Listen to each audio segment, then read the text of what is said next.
Buddhist teachers often tell us that karma is one of the most powerful forces in our lives. They say that karma shapes our destiny, including who we end up marrying. Although many people believe they marry because of love or attraction, Buddhist wisdom reveals that our marriages are actually determined by much deeper forces that most people never understand.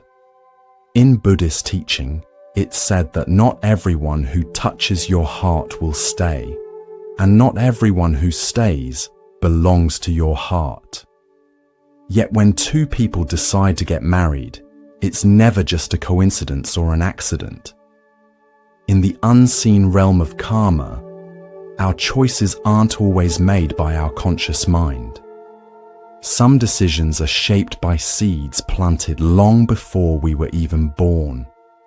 As Buddha taught us, everything that has a beginning has a cause, and everything that arises depends on something else. This truth, known as dependent origination, also explains the mystery of why two souls come together in marriage. So friends, today I'll share with you the deeper wisdom behind marriage and karma, and how understanding these truths can transform your relationship and bring you lasting peace. When most people think about marriage, they imagine finding their perfect match, someone who makes them happy and completes them. But the Buddhist perspective shows us something far more profound. Marriage isn't just about finding happiness or companionship. It's about encountering the person who will help you grow spiritually, even if that growth comes through challenges and difficulties. According to Buddhist wisdom, love is not always the foundation of a marriage. Sometimes we marry because of karmic debt. Sometimes we marry to learn important lessons. Sometimes our partner serves as a mirror, showing us everything we refuse to see about ourselves. And only sometimes, marriage can be a path towards spiritual liberation. Once there was a couple who seemed very different from each other. They argued often and struggled to understand each other. People who knew them wondered why they stayed together when they seemed so mismatched. One day, the husband visited a wise Buddhist monk and asked, "Why am I married to someone who challenges me so much? We love each other, but our relationship feels like a constant struggle." The monk smiled kindly and replied, "Because karma doesn't bind you to comfort, it binds you to clarity. Marriage isn't about finding someone who completes you. It's about meeting the soul who triggers your unfinished work." The man was surprised. He had always thought marriage should just make him happy. The monk continued, "Somewhere in this life or another, a seed was planted between you two. That seed grew into a pattern. That pattern needed a mirror to be seen clearly. That mirror appeared as your wife." In Buddhist teachings, karma isn't just about actions. It's also about the results of those actions. The experiences we go through are often the fruits of our previous intentions. The person you marry carries your unresolved karma, not to punish you, but to teach you important lessons. The stronger your connection with someone, the more significant the lesson they bring. You don't just marry a person, you marry your past with them. Have you ever wondered why you feel drawn to certain people, sometimes in ways that don't make logical sense? Long before marriage vows are spoken, our hearts often feel pulled towards specific individuals, sometimes rationally, sometimes irrationally, sometimes even against our better judgment. Many think this is just love or chemistry, but Buddhist wisdom tells us it's actually something called karmic resonance. This resonance doesn't come from the present moment, but from echoes that originated long ago in previous lifetimes. I'll share a story that helps explain this concept. In a small town, a quiet woman found herself strongly attracted to a man who often made her cry more than smile. Her friends warned her against the relationship. Her mind knew it might be unwise, but her heart followed an invisible pull she couldn't explain. Eventually, she married him. As time passed, she endured betrayal, silence, and emotional coldness in the relationship. She constantly wondered why love felt more like a wound than warmth and comfort. One day, searching for answers, she visited a temple. The old caretaker listened to her story and then said something profound. What you call attraction was actually recognition, not of the soul's beauty, but of its burden. You recognized someone who owed you a debt of pain, and the universe gave you front row seats to its repayment. Confused and hurting, she asked, "Does this mean I'm just meant to suffer?" The caretaker replied wisely, "No, you're meant to awaken. You aren't suffering because of him. You're suffering because of the attachment your karma still holds. The moment you learn the lesson, the pain transforms into freedom." This teaches us that attraction often serves as the doorway to karma's lessons. Not everyone who attracts you is meant to stay in your life permanently.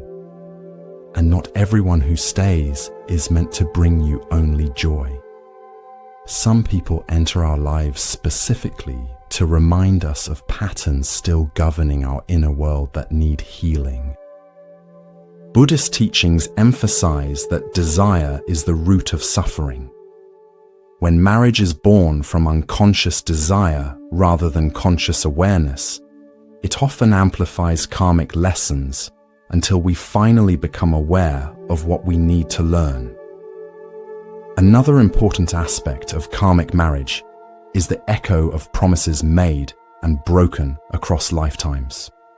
Imagine two souls who once loved each other deeply, but one abandoned the other without explanation. In a different life, they might be brought together again, but this time, the one who abandoned becomes the one who gets abandoned. This isn't karma's punishment, it's restoration of balance. A woman once sat weeping in a meditation hall because her husband had left her for someone else. Her heart was shattered by this betrayal. The teacher asked her gently, "Can you remember a time when you left someone who needed you the most?" After hesitating, she nodded. The teacher said, "Your soul remembered that. That's why your love ran so deep, because it wasn't just love. It was guilt seeking redemption." Many marriages aren't new beginnings. They're continuations of previous connections. Buddhist wisdom teaches about samsara, the cycle of birth and rebirth, which applies not only to bodies, but also to emotions, desires, and karmic debts. If a promise made in one life is broken, it seeks fulfillment in another. Marriage is often karma's sacred attempt to restore balance to these broken vows. Have you noticed how some people seem perfect for each other in many ways, yet their relationship is filled with conflict?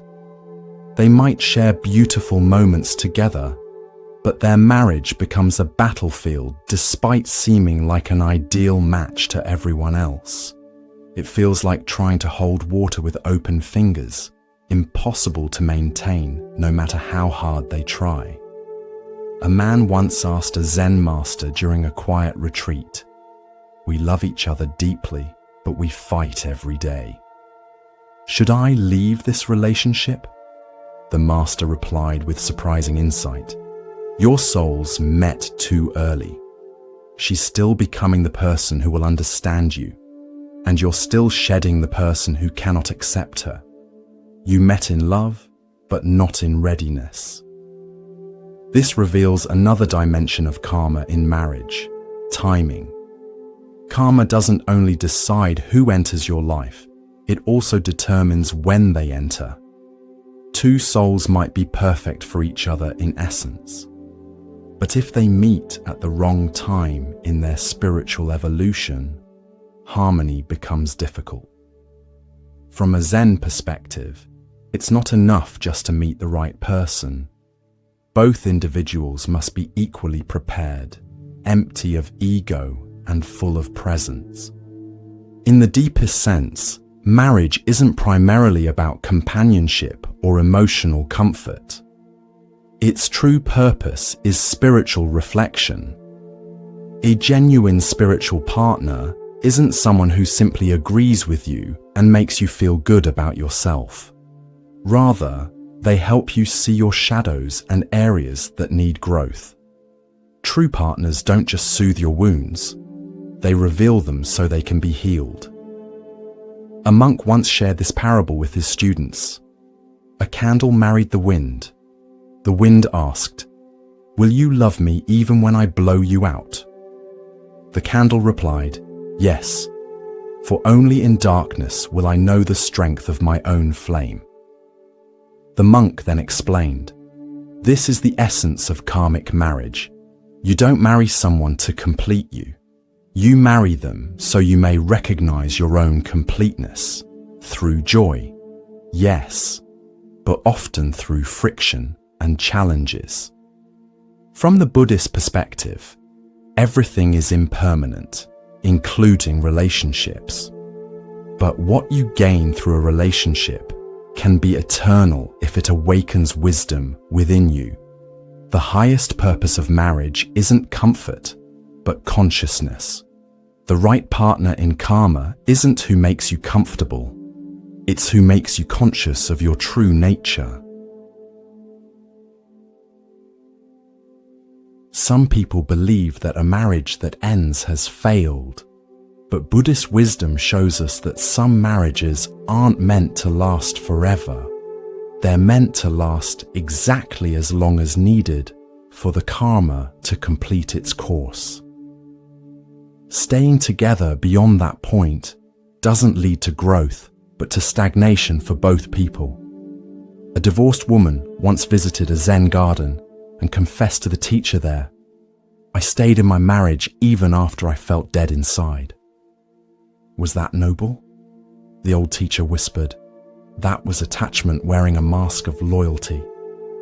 As she wept, he placed a lotus flower in her hand and said, "The lotus doesn't bloom in clear water, it blooms in mud. Your marriage was the mud, your healing is the bloom." Buddhism teaches that letting go isn't failure, it's freedom when the time is right. When the karma of a marriage has fulfilled its purpose, staying attached only creates unnecessary suffering. A wise person recognizes when something has reached its natural conclusion and accepts it with gratitude rather than bitterness. The experience, however painful, has served its purpose in your soul's journey. Deep meditation sometimes allows people to glimpse previous lives, not as fantasy, but as fragments of memory. Many who experience this discover they're inexplicably drawn to certain individuals, only to realize these people once played important roles in their past lives. A young woman once asked during a Buddhist teaching, "Why do I feel like I've known my husband forever, even though we just met 2 years ago?" The teacher responded simply, "Because your soul did know him. Your choice was made before this birth. What you feel isn't nostalgia, it's remembrance."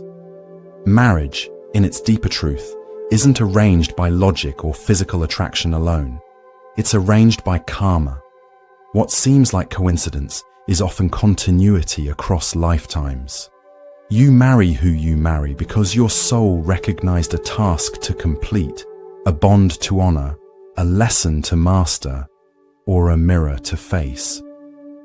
Buddhist teachers tell us that marriage isn't the ultimate goal of life. It's a doorway. Some couples walk through this doorway hand in hand toward enlightenment. Others need to part ways once their lessons together are complete. But either path, when walked with awareness, leads to freedom. A monk once said in his final teaching, "The goal of marriage isn't to make the other person stay forever. It's to become the kind of person who no longer clings." Marriage isn't sacred because of its form or duration.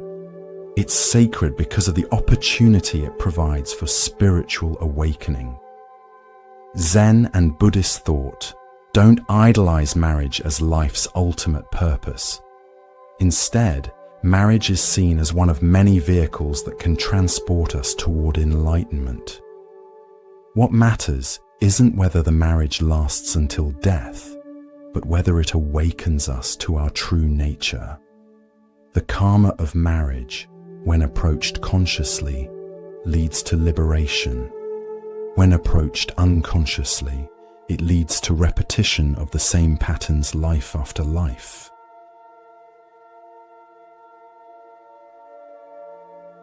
Many people enter marriage expecting only happiness, affection, and shared dreams. When difficulties arise, they assume something has gone terribly wrong. But what if the challenges aren't mistakes? What if they're actually a necessary fire meant to burn away the illusions we carry about love? Two people can say "I love you," yet mean completely different things. One might mean, "You make me feel good about myself." The other might mean, "I choose to grow beside you even when growth is painful." A Zen master once explained this difference by saying, "Attachment says, 'I love you because I need you.' Awakening says, 'I need you because I love you enough to grow through you.'" Attachment always seeks pleasure and avoids discomfort. It clings to the version of our partner that brings ease and rejects the version that reflects our shadows.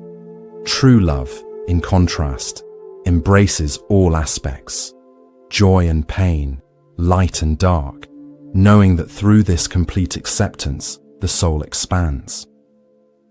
In karmic marriages, attachment often disguises itself as love until suffering reveals the truth. When you understand this, relationships transform from sources of disappointment to opportunities for profound growth. When you marry someone, you're not just marrying their words, their smile, or their promises. You're marrying their wounds, all the pain they carry from childhood, past relationships, and previous lifetimes. These wounds don't stay buried forever. They eventually surface in the relationship, often in confusing ways. A man once told a Buddhist teacher, "She said she loved me, but she always pushed me away whenever I got close." The teacher replied compassionately, "Then you must understand. She did love you, but her wound feared love. You didn't marry her alone. You married the pain that lived within her silence." In Buddhist psychology, unhealed pain transforms into karmic patterns that repeat until we become conscious of them. Many marriages struggle not because of a lack of love, but because of unresolved inner wounds that neither partner understands. The teaching here is simple but profound. When marrying someone, remember you're not just uniting with their surface personality. You're walking into the same house as their deepest pain. Unless both partners are ready to face these wounds together with compassion, the relationship becomes increasingly difficult. One of the most powerful aspects of marriage is that it doesn't bring a stranger into your life. It brings a mirror. Everything unhealed within you, every insecurity, Every unresolved belief about your worth will be reflected through your partner. You might think they're criticizing or hurting you, but in truth, they're often just exposing what already exists within you. A woman once complained to a monk, "My husband always criticizes me. He never thinks I'm good enough." The monk asked her gently, "Did you already believe you weren't enough before he said a word?" When she nodded yes, he whispered, "Then he isn't the cause of your pain. He's the mirror reflecting it." Zen teaching tells us, when the mind is still, the world reflects clearly. But when the mind carries self-doubt, even love will feel like judgment. In karmic relationships, our partner often serves as a reflection of our own inner state. The more healing we do, the more peaceful the reflection becomes. The less aware we are, the more distorted everything appears. You can't fix a mirror by shouting at it when you don't like what you see. Instead, you must purify your own mind and heart. This is the path to transforming your marriage from a source of pain to a source of wisdom. Not all karmic marriages come from wounds or difficult lessons. Sometimes they form because of deep gratitude. Perhaps the person you marry once showed you extraordinary kindness in another life. Maybe they gave you shelter, saved your life, or offered help when no one else would. You might return now, not primarily out of romantic love, but because your soul remembers and wishes to repay this kindness. A Buddhist teacher once shared this insight. If you observe someone who stays in a marriage without romantic love but cannot leave, watch closely. It may not be fear or obligation that binds them. It may be an invisible gratitude that the soul cannot ignore. Gratitude in the karmic field is extremely powerful. One act of genuine kindness planted in a past life can blossom into a bond in this one. While some people in such marriages feel trapped, the enlightened view is to recognize the gift being repaid. Completion doesn't come through endurance or guilt, but through conscious appreciation.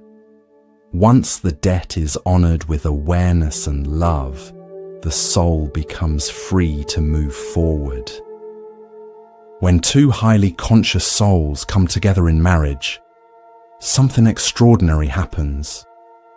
Their union becomes a path not of emotional drama, but of spiritual expansion. A master once told his students, "When two souls marry not to fill each other's emptiness, but to serve the world together, karma bows in reverence." Such marriages aren't focused on what one person gets from the other, but on what they build together to benefit others.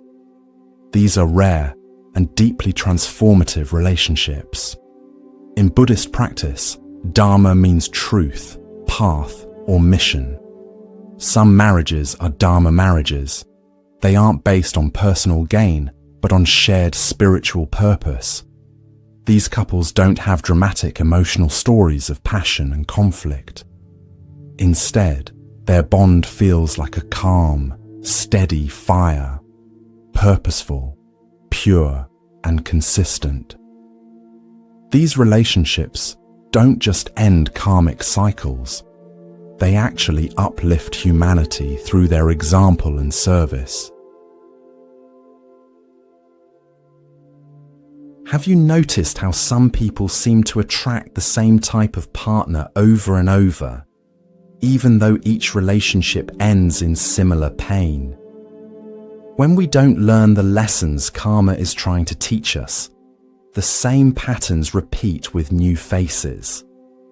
The partner's name may change, the appearance may be different, but the suffering remains the same until awareness finally breaks the pattern.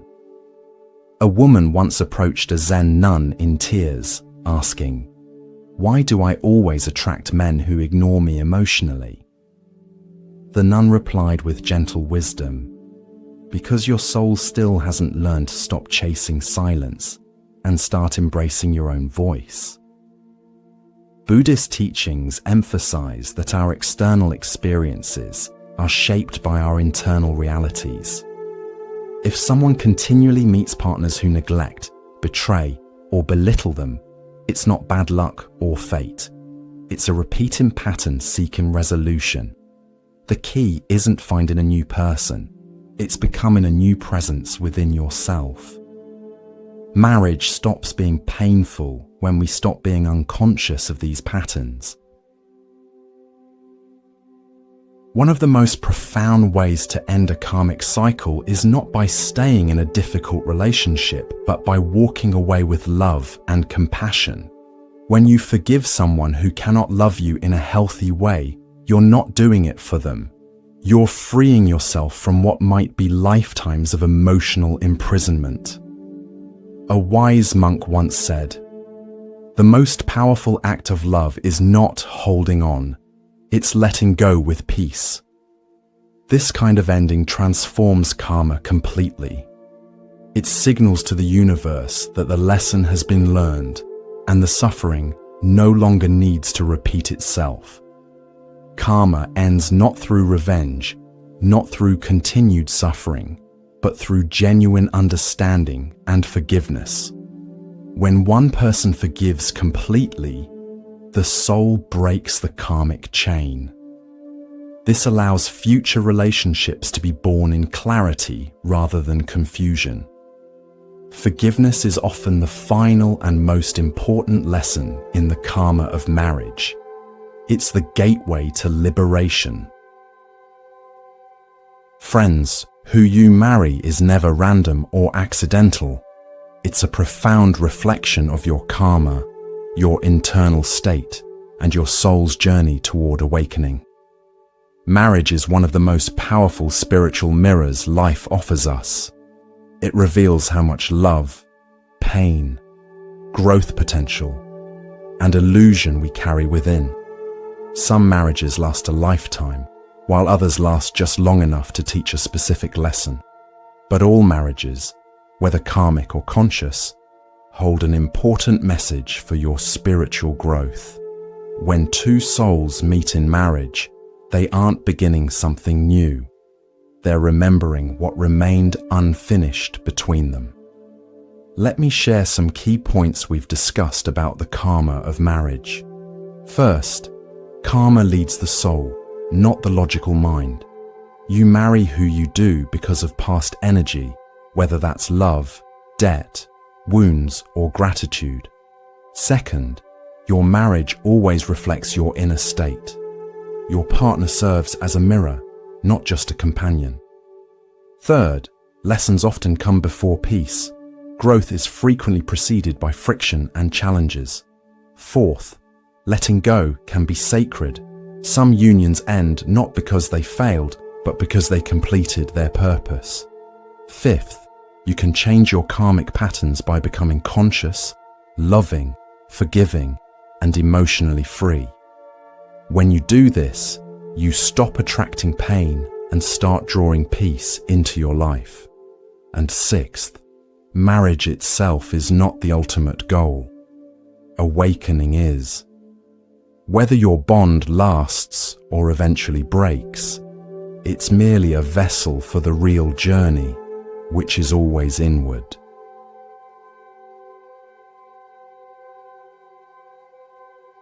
Now, let's delve deeper into how karma manifests in the early stages of relationships. Have you ever experienced meeting someone and feeling an instant, powerful connection that seems to transcend rational explanation?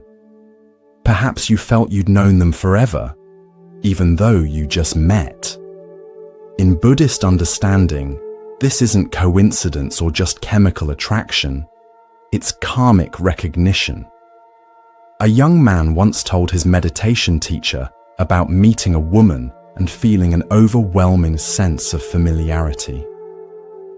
I felt like I'd known her my entire life. We finished each other's sentences on our first date. Is this just my imagination?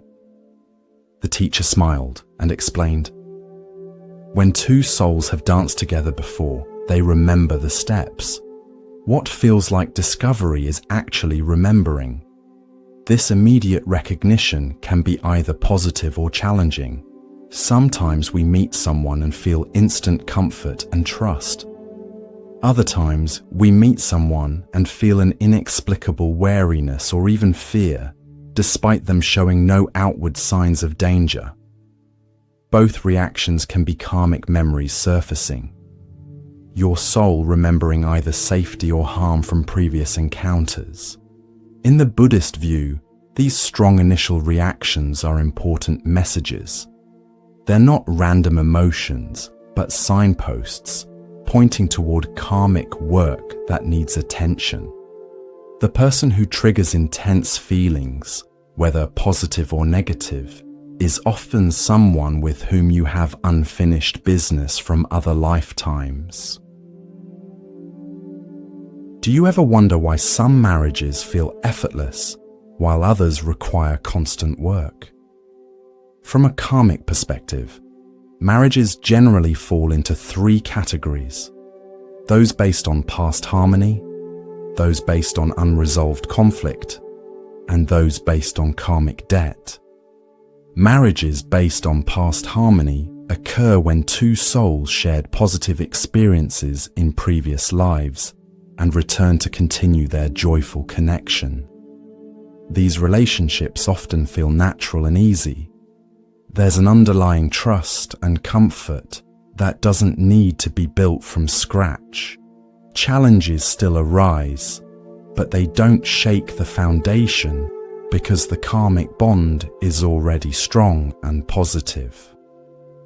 A Buddhist teacher once explained, "These souls aren't learning to love each other. They're remembering how they already did. Their work now is to avoid taking this connection for granted and to use their harmony to serve others." Marriages based on unresolved conflict bring together souls who experience discord or harm in past connections. These relationships often feel intensely passionate but turbulent. The attraction is strong, but so are the challenges. Arguments tend to follow familiar patterns and trigger deep emotional wounds that seem disproportionate to the current situation. The purpose of these marriages isn't punishment, but resolution. Each difficult interaction offers a chance to respond differently than in the past, to choose understanding instead of anger, compassion instead of resentment. When both partners approach their conflicts with awareness, these marriages can transform from battlegrounds to healing grounds. Marriages based on karmic debt occur when one soul owes something to another, perhaps for harm caused or for extraordinary kindness received.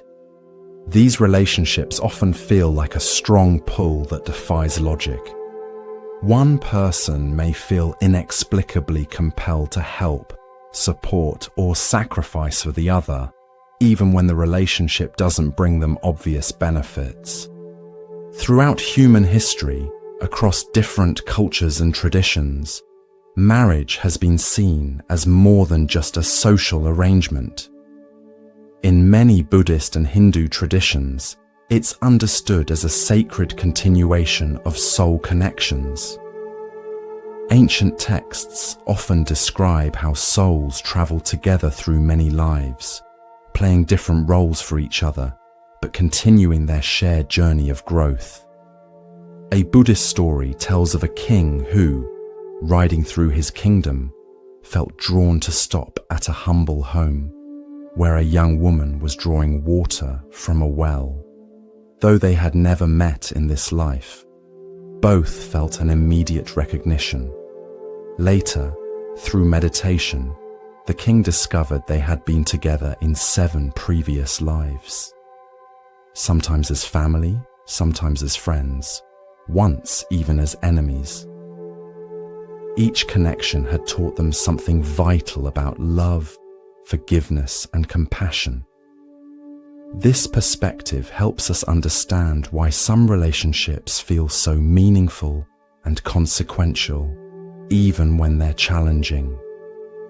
It's not that we're imagining the depth, it's that we're sensing the accumulated history of many lifetimes together. When we view marriage through this lens, we develop greater patience and compassion. The irritating habits of our partner aren't just random annoyances. They're part of a larger story unfolding between your souls. This doesn't mean accepting harmful behavior, but it does invite us to look deeper at what's really happening beneath the surface of daily interactions. Zen Buddhism offers a particularly insightful perspective on marriage through its emphasis on present moment awareness. While karma connects to the past, Zen reminds us that awakening happens in the now. This creates a beautiful balance in approaching marriage, honoring the karmic patterns while not becoming trapped by them. A Zen master once advised a troubled couple, "Your past together matters, but your presence with each other matters more." When you're fully present with your partner, really seeing them as they are now, not as who they were or who you want them to be, karma begins to dissolve. This teaching reminds us that while karma might bring us together with certain people, we always have the freedom to respond consciously in the present moment. Each time we choose awareness over automatic reactions, we loosen karma's grip and create new possibilities. Practicing this presence isn't easy, especially when triggered by a partner's words or actions. But it's transformative. When both partners commit to meeting each other with fresh eyes each day, without the burden of past hurts or future anxieties, the relationship becomes a powerful vehicle for spiritual growth. A simple practice from Zen tradition can help with this. When your partner speaks, try to listen as if hearing them for the first time. When conflict arises, pause and take 3 conscious breaths before responding. These small acts of presence can gradually transform even the most challenging karmic relationships. Let's explore what happens when we resist the karmic lessons our marriage is trying to teach us. Many people, when facing difficulties in marriage, immediately look for ways to escape the discomfort through blame, distraction, affairs, substance use, or simply shutting down emotionally while physically remaining in the relationship. A woman once came to a Buddhist monastery garden, distraught about her marriage. "I've tried everything to make my husband change his hurtful behavior," she said. The elderly monk tending the garden looked up and replied, "When you plant rice, you get rice. When you plant beans, you get beans. What seeds have you planted in this relationship?" Confused, she asked what he meant. "Every thought, word, and action is a seed," he explained. "If you've planted seeds of trying to change him, you'll harvest resistance. If you've planted blame, you'll harvest defensiveness. What seeds could you plant instead?" This teaching reveals a profound truth. Resisting karmic lessons only embeds them more deeply. The more we fight against what our relationships are revealing about ourselves, the more persistent those patterns become. It's like struggling in quicksand. The more you fight, the faster you sink. The alternative is radical acceptance, not of harmful behavior, but of the reality of what is happening and what it's showing you about yourself. When we stop resisting and start witnessing our patterns with compassion, they begin to loosen their hold. This doesn't mean staying in harmful situations, but it does mean facing the truth they're revealing before making decisions. Across Buddhist traditions, there's an understanding that karmic marriage patterns follow certain stages. First comes recognition, that moment of seeing someone and feeling you know them somehow. Then attraction, the mysterious pull toward that person, despite any logical reasons not to connect. Then comes the honeymoon period, where karma is momentarily suspended as both people show their best selves. But inevitably, the karmic lesson phase begins. This is when the real work starts. The very qualities that attracted you now become sources of conflict. The mirror begins to reflect parts of yourself you'd rather not see. Many relationships end at this stage because people mistake it for a sign that the relationship is wrong, when actually it's working exactly as karma intended. If couples persist through this difficult stage with awareness, they reach the transformation phase. This is where real growth happens. Old patterns begin to dissolve as both partners choose new responses. The relationship shifts from a source of pain to a source of wisdom. Finally, there's the liberation phase. This doesn't always mean the relationship continues. Sometimes the karmic work completes and paths diverge. But whether together or apart, both people are freer than before, having released old patterns that would otherwise follow them into future relationships. A wise teacher once said, "The success of a karmic marriage isn't measured by its longevity, but by the freedom it eventually brings, whether that freedom is found together or apart."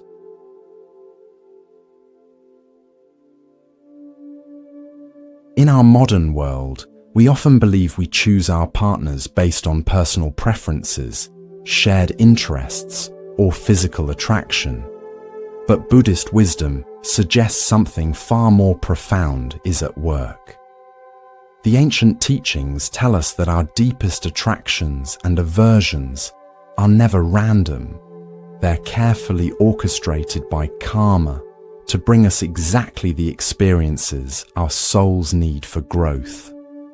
A Buddhist story tells of a princess who could have married any nobleman, but fell deeply in love with a simple gardener. Her family was shocked by her choice and tried to prevent the marriage. A wise monk observed the situation and told the king, "Your daughter isn't making a mistake. Her soul recognizes this man from many lifetimes of connection. There is learning here that her soul seeks, though her mind doesn't understand why." This perspective doesn't mean we lack free will in choosing our partners.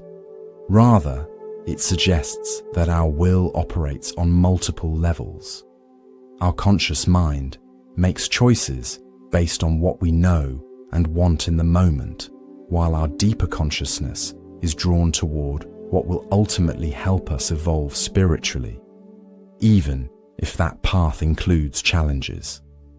Understanding this can transform how we view the seemingly irrational attractions we sometimes feel.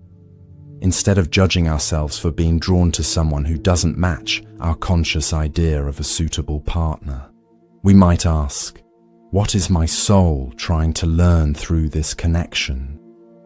If karma determines who we marry, does this mean we're destined to repeat painful patterns without choice? Absolutely not. Buddhist teachings emphasize that while karma creates tendencies and attractions, awareness creates freedom. We always have the power to respond consciously to what karma presents. A monk once used this metaphor. Karma is like the wind that blows your boat in a certain direction. You didn't create the wind, but you can adjust your sails. You can work with the wind rather than fighting against it, ultimately reaching a destination of your choosing. This means that even in the most challenging marriage, You have tremendous power. You can't control the karmic forces that brought you together or the wounds your partner carries, but you can control your response to them. Each conscious choice creates new karma, more positive patterns that gradually replace the old. A woman practiced this principle in her difficult marriage. Instead of reacting with familiar anger when her husband withdrew emotionally, she began responding with calm compassion, asking what he was feeling. At first, nothing changed, but gradually, as she consistently chose new responses, their entire relationship dynamic shifted. Years later, she told her spiritual teacher, "I thought I needed a different husband, but I actually needed to become a different wife. When I changed, everything changed." This illustrates a fundamental truth. While karma might determine who you marry, it doesn't determine what that marriage becomes. That power remains in your hands through the countless choices you make each day. Sometimes people misunderstand karmic marriage as meaning we're stuck with someone difficult because we deserve it or because it's our fate. This isn't accurate. Buddhist teachings view karma not as punishment, but as education, not as fate, but as opportunity. A spiritual teacher once said, "Karma isn't a prison sentence, it's an invitation to learn. You're never trapped by karma, you're guided by it toward greater awareness. Once the lesson is learned, there's no need for the teaching to continue in the same form." This means there are generally three possibilities with karmic marriages: healing together, healing separately, or continuing the cycle. Healing together happens when both partners recognize their patterns and consciously work to transform them while remaining in the relationship. This is beautiful when possible, but requires commitment from both people. Healing separately occurs when one or both people need to end the relationship to continue their growth. This isn't failure. It's recognition that the karmic lesson has been completed or needs to continue in a different form.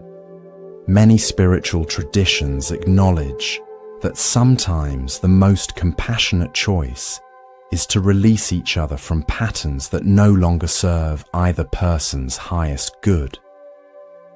Continuing the cycle happens when people remain together physically, but resist the growth their relationship offers.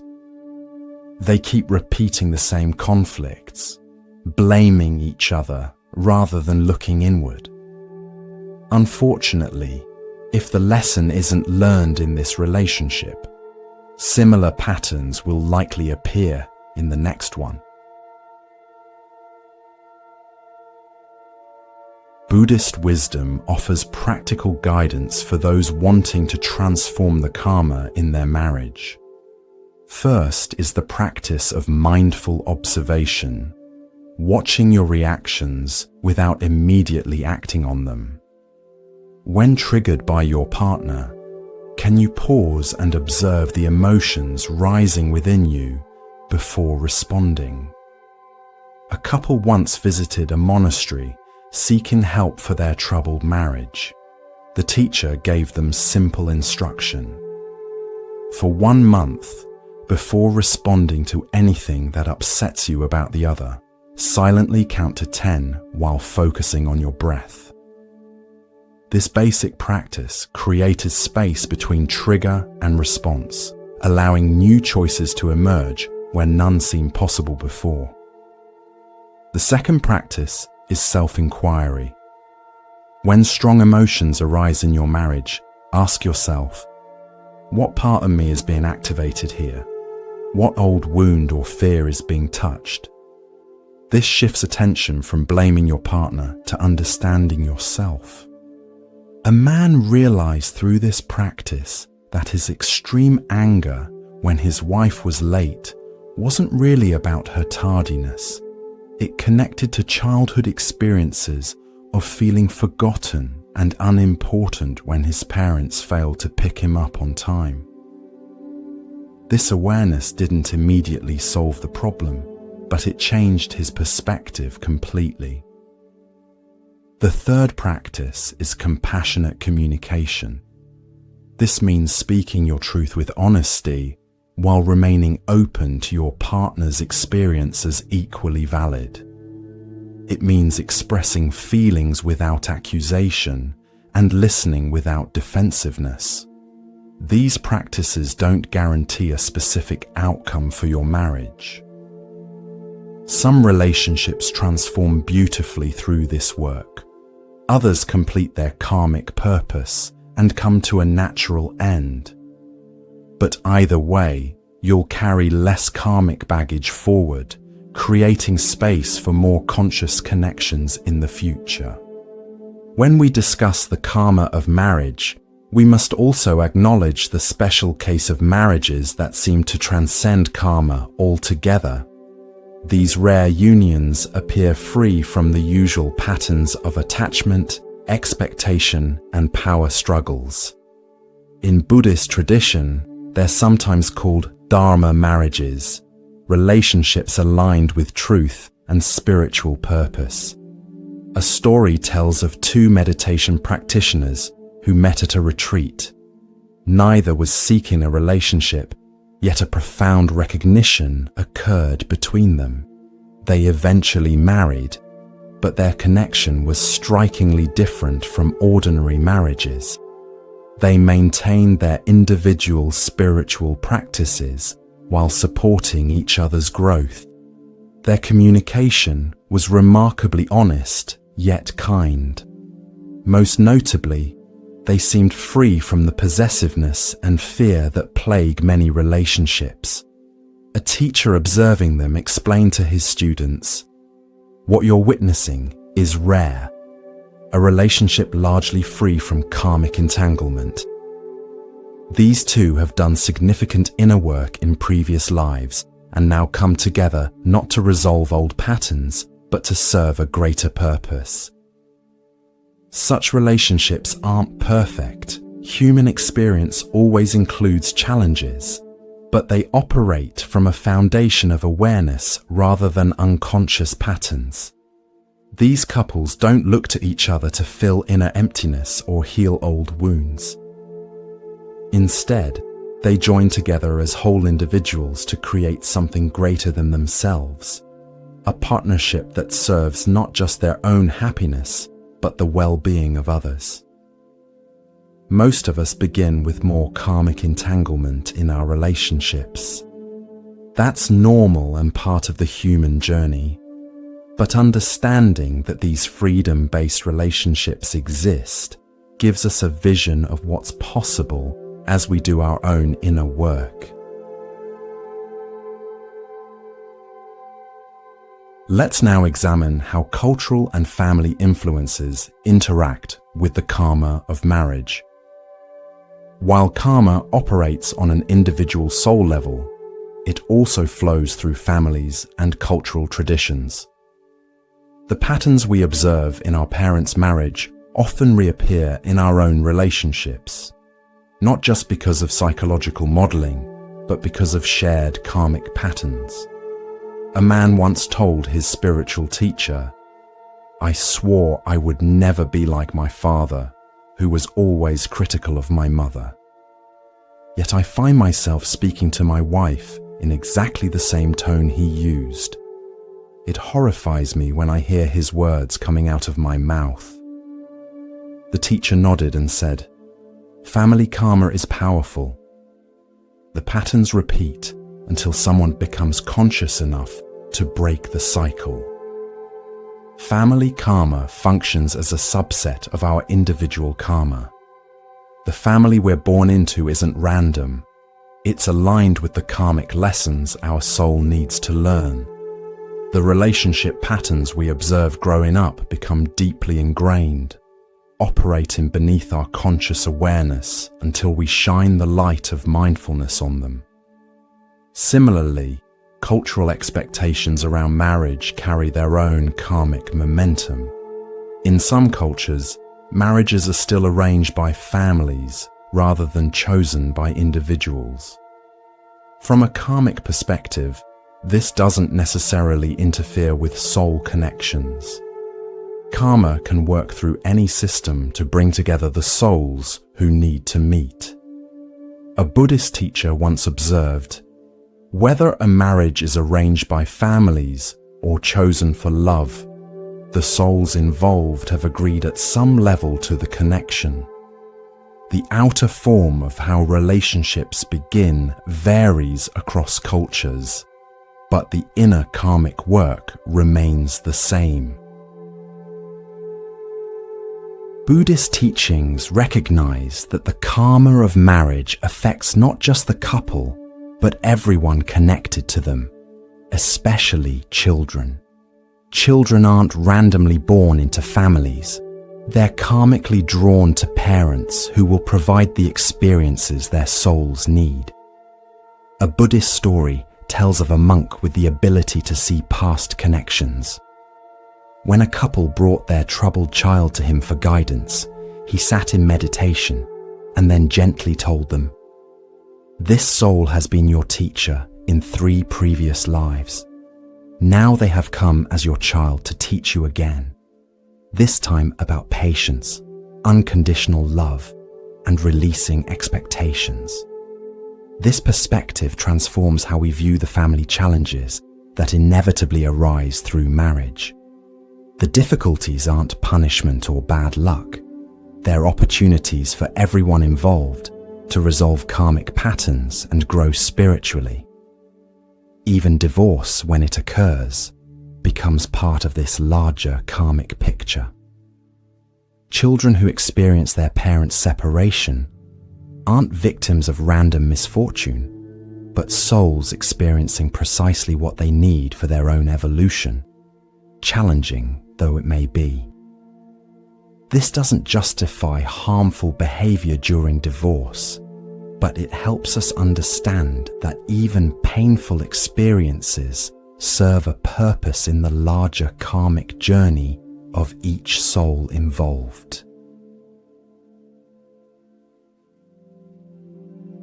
An important question arises: if marriages are karmically determined, how do we reconcile this with the Buddhist teaching that all phenomena are ultimately empty of inherent existence? This touches on deep philosophical territory. Buddhist emptiness teachings, shunyata, tell us that while karma creates patterns and connections, these patterns don't have solid, unchangeable existence. They're more like rivers than stone monuments, flowing, changing, and responsive to new conditions. The karmic connections between 2 people are real, but not fixed or predetermined in an absolute sense. A Zen master explained it this way: the karma that brings 2 people together is like 2 streams merging to form a river.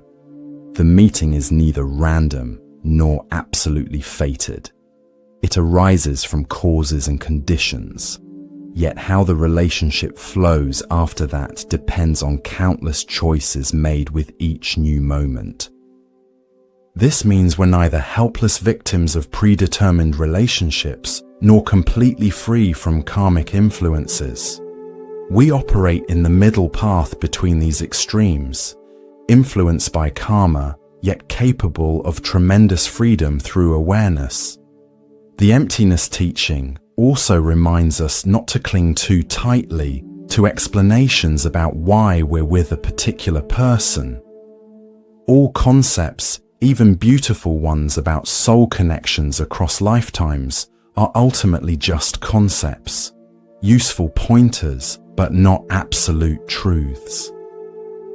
The deepest wisdom comes in directly experiencing each moment of our relationships with open awareness, beyond all theories and stories.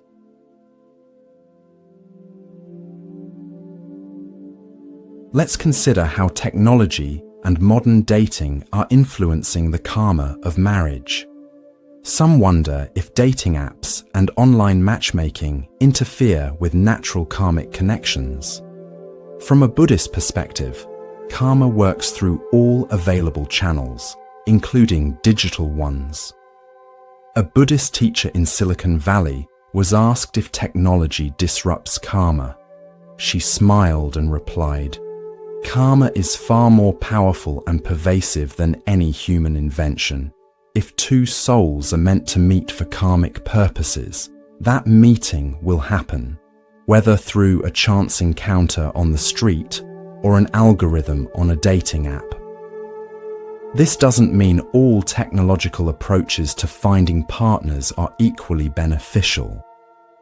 Apps that emphasize superficial characteristics or encourage treating potential partners as disposable options can reinforce patterns of attachment and aversion rather than mindful connection. However, technology that helps people connect who might never otherwise meet can sometimes serve as a karmic facilitator. The key is bringing awareness to how we use these tools. Are we approaching potential partners with mindfulness and respect for the profound connection that might develop? Or are we operating on autopilot, swiping based on conditioned preferences? The technology itself is neutral. What matters is the consciousness we bring to it. A young woman shared her experience. "I was skeptical about dating apps, but decided to try one. The first person I connected with felt strangely familiar from our first conversation. We later discovered we had grown up just blocks from each other, but never met, had attended the same events without crossing paths. It felt like karma had been trying to bring us together for years and finally succeeded through this app." One of the most challenging aspects of karmic relationships is when we feel deeply connected to someone who doesn't seem to recognize the connection or who chooses not to pursue it. This one-sided karmic recognition can be extremely painful. A man once asked a meditation teacher why he felt such a powerful bond with someone who didn't return his feelings. The teacher explained, "Karmic recognition isn't always mutual, at least not in the same lifetime. Sometimes one soul remembers while the other isn't ready to remember yet. This doesn't mean the connection isn't real, but it may mean its fulfillment lies in a different time." This teaching offers comfort to those experiencing unrequited connections. The pain is real and deserves compassion, but understanding that souls work on different timelines can help release attachment to a particular outcome in this lifetime.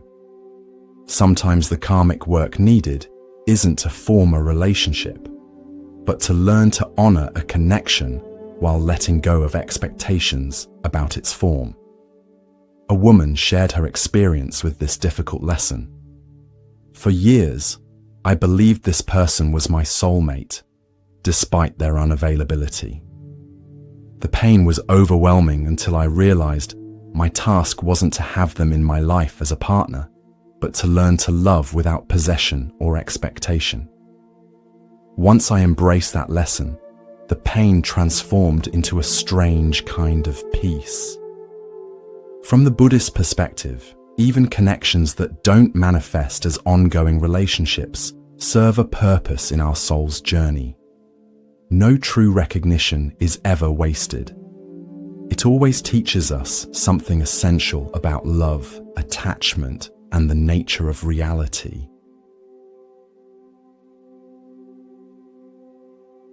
Let's explore how sexual attraction relates to the karma of marriage.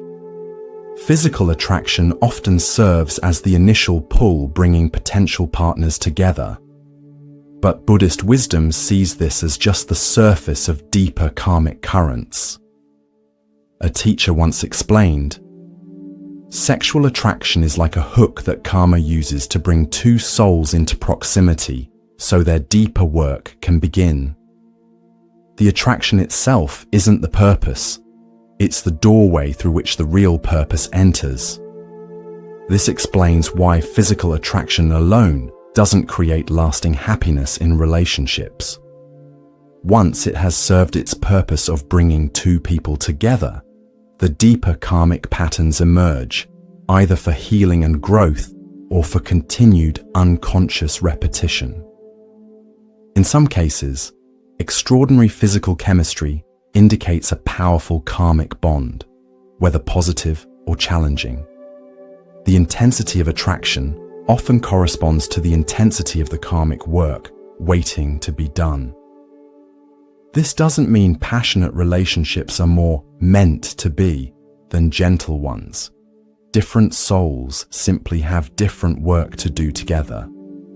A spiritual counselor observed, "The relationships with the most intense physical pull often involve the most intense karmic entanglement." This isn't good or bad. It simply indicates the magnitude of the energetic connection between two souls, which can either lead to profound healing or profound suffering, depending on the consciousness brought to it. Understanding this can help us approach physical attraction more wisely, neither dismissing its significance nor mistaking it for the entirety of what brings two people together. Like everything in Buddhism, it's about finding the middle path, honoring physical connection without becoming enslaved by it. Some people wonder if certain physical or personality traits in their partners are karmically significant. Why are we drawn to specific characteristics repeatedly? Buddhist wisdom suggests these patterns aren't random, but reflect karmic imprints from past experiences. A woman noticed she consistently felt attracted to men with deep voices. During meditation, she had a vivid memory-like experience of being lost in a forest as a child in what seemed like another lifetime, being found and comforted by someone with a similar voice. Her meditation teacher explained, "Our attractions often contain fragments of past experiences, either people who helped us or hurt us. The soul remembers even when the conscious mind doesn't." This applies to personality traits as well. Someone repeatedly attracted to highly intellectual partners might be working through karma related to valuing mind over heart. Someone consistently drawn to caretaker types might be addressing karma around dependency or nurturing. These patterns only become problematic when they're unconscious. When we bring awareness to our attractions, we can ask what these patterns are trying to teach us. Sometimes honoring the lesson means continuing to choose similar partners, but with greater consciousness. Other times it means deliberately choosing differently to break a karmic cycle that no longer serves our growth. A spiritual guide advised, "Pay attention when you feel that magnetic pull towards specific traits in others.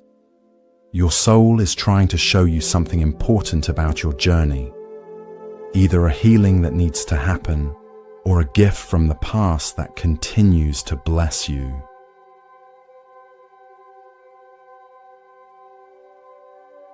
Traditional Buddhist teachings often use the concept of soul contracts, the idea that before birth, souls agree to certain relationships and lessons they'll experience together. While not explicitly named this way in early texts, this concept aligns with Buddhist understandings of how karma operates across lifetimes. A teacher explained it this way: "Before taking birth, consciousness doesn't forget its previous journeys.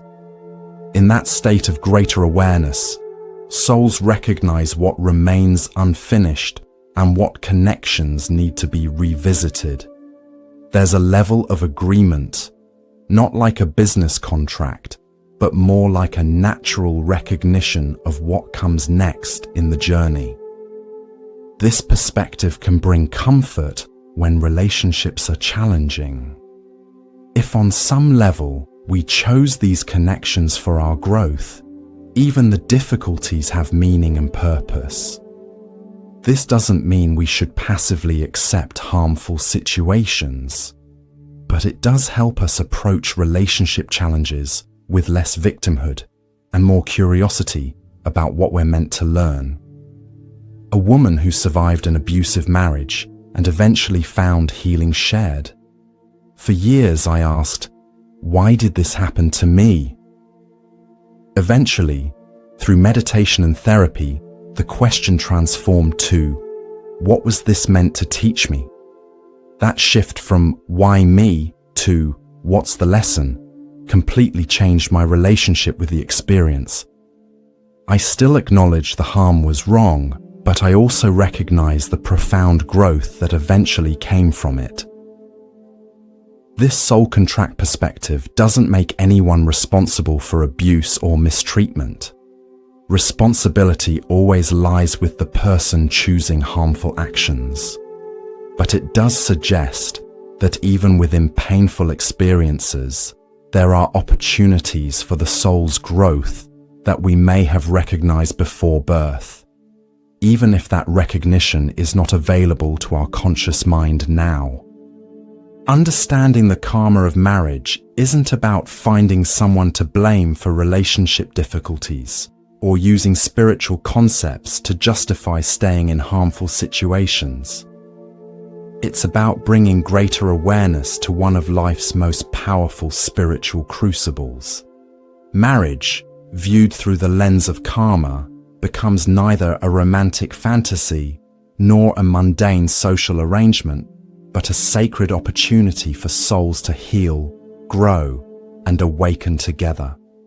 When two people commit to this journey with open eyes and hearts, their relationship becomes a vehicle for both personal transformation and service to others.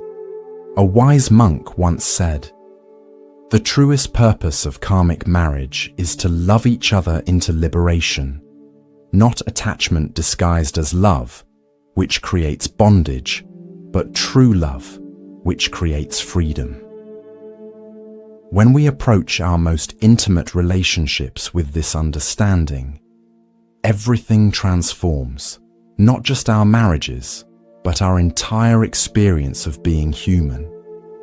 Whether you're currently married, single, divorced, or in any other relationship status, these teachings can illuminate your path. Every relationship you've ever had has served your soul's evolution.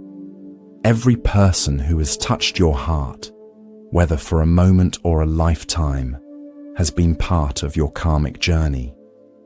As you continue listening, I invite you to reflect on your own relationships with compassion and curiosity. What patterns do you notice? What lessons seem to be repeating? What might your soul be trying to learn through your connections with others? The answers to these questions contain profound wisdom that is uniquely yours to discover. In the next part of our exploration, we'll discuss practical ways to work with relationship karma, how to recognize karmic patterns as they arise, how to break cycles that no longer serve your growth, and how to create more conscious connections moving forward. We'll also explore the special challenges of karmic relationships in our modern world and how ancient Buddhist wisdom can help navigate them with grace. But before we move on, take a moment to appreciate the profound journey your soul has been on through all your relationships. Each connection, each joy, each heartbreak has been part of a greater purpose, your awakening to your true nature. In the grand tapestry of karma, there are no mistakes, only opportunities for greater love and wisdom to emerge. Remember that while karma may influence who you marry, consciousness determines what that marriage becomes. With each mindful choice, each moment of presence, each act of genuine love, you create new karma, brighter threads in the tapestry of your life and the lives you touch. This is the true power and promise of understanding the karma of marriage. Now let's continue our journey into the deeper wisdom of why you marry who you marry and how this understanding can transform every relationship in your life. For many people, the question arises, if my marriage is based on karma, does this mean I have no free will in my relationships? This is a profound question that touches on the heart of Buddhist philosophy. Buddhist teachers explain that karma and free will are not opposing forces but exist together in a delicate dance. A wise meditation master once explained it this way: karma creates the circumstances and tendencies that shape who you're drawn to, but awareness creates the freedom to respond differently within those circumstances. It's like being born in a certain landscape. You didn't choose the terrain, but you choose how to walk through it. This means that while karmic forces may have brought you and your partner together, how you relate to each other from this moment forward is largely determined by your choices and level of consciousness. Every moment offers a new opportunity to either reinforce old patterns or create new ones. For example, if you find yourself repeatedly drawn into the same arguments with your spouse, karma may have created that pattern, but you always have the freedom to pause, breathe, and choose a different response than the one your conditioning pushes you toward. That moment of conscious choice is where free will and karma meet. A Buddhist teacher shared this perspective. The past may determine what challenges you face in your marriage, but it doesn't determine how you face them. That power always remains with you in the present moment. Now let's explore how to recognize when a marriage has fulfilled its karmic purpose. Many people stay in relationships long after the karmic learning has been completed, simply because they don't recognize the signs that it's time for completion. Buddhist wisdom teaches that there are several signs that the karmic work in a relationship might be complete. The first is a sense of completion, a deep knowing that what needed to be learned has been learned. The second is emotional neutrality, where feelings that were once intense, whether positive or negative, have transformed into a calm detachment. The third is mutual growth. Both people have evolved through the relationship and are ready for their next stage of development, whether together or apart.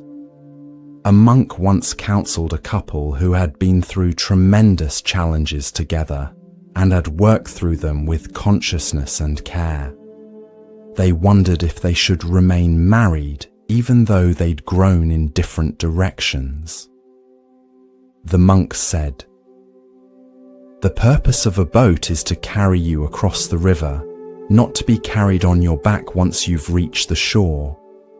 If this marriage has carried you both to new shores of awareness, honor that completion.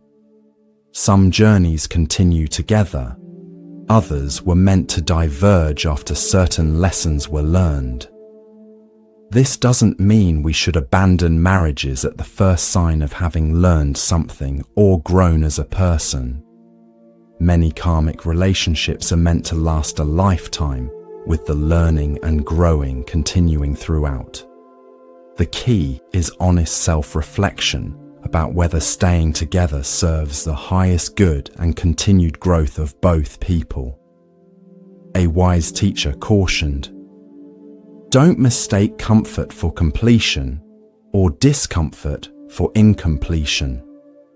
Some relationships are meant to remain challenging because the soul still has work to do through that challenge. Others feel comfortable because the karmic work has been integrated, not because it's absent.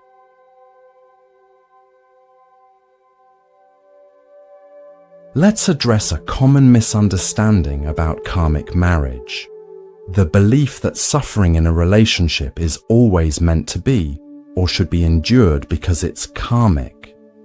This is a dangerous distortion of Buddhist teachings. A respected Buddhist scholar once clarified, "Karma brings us the circumstances we need for learning, but it never demands that we remain in situations of abuse or serious harm. Sometimes the karmic lesson is precisely about setting boundaries, valuing yourself, or walking away from what diminishes your spirit." While all relationships include challenges, there's an important distinction between difficulties that promote growth and situations that destroy well-being. True karmic learning never requires ongoing abuse or deeply harmful treatment. Sometimes the most important karmic lesson is learning to love yourself enough to leave.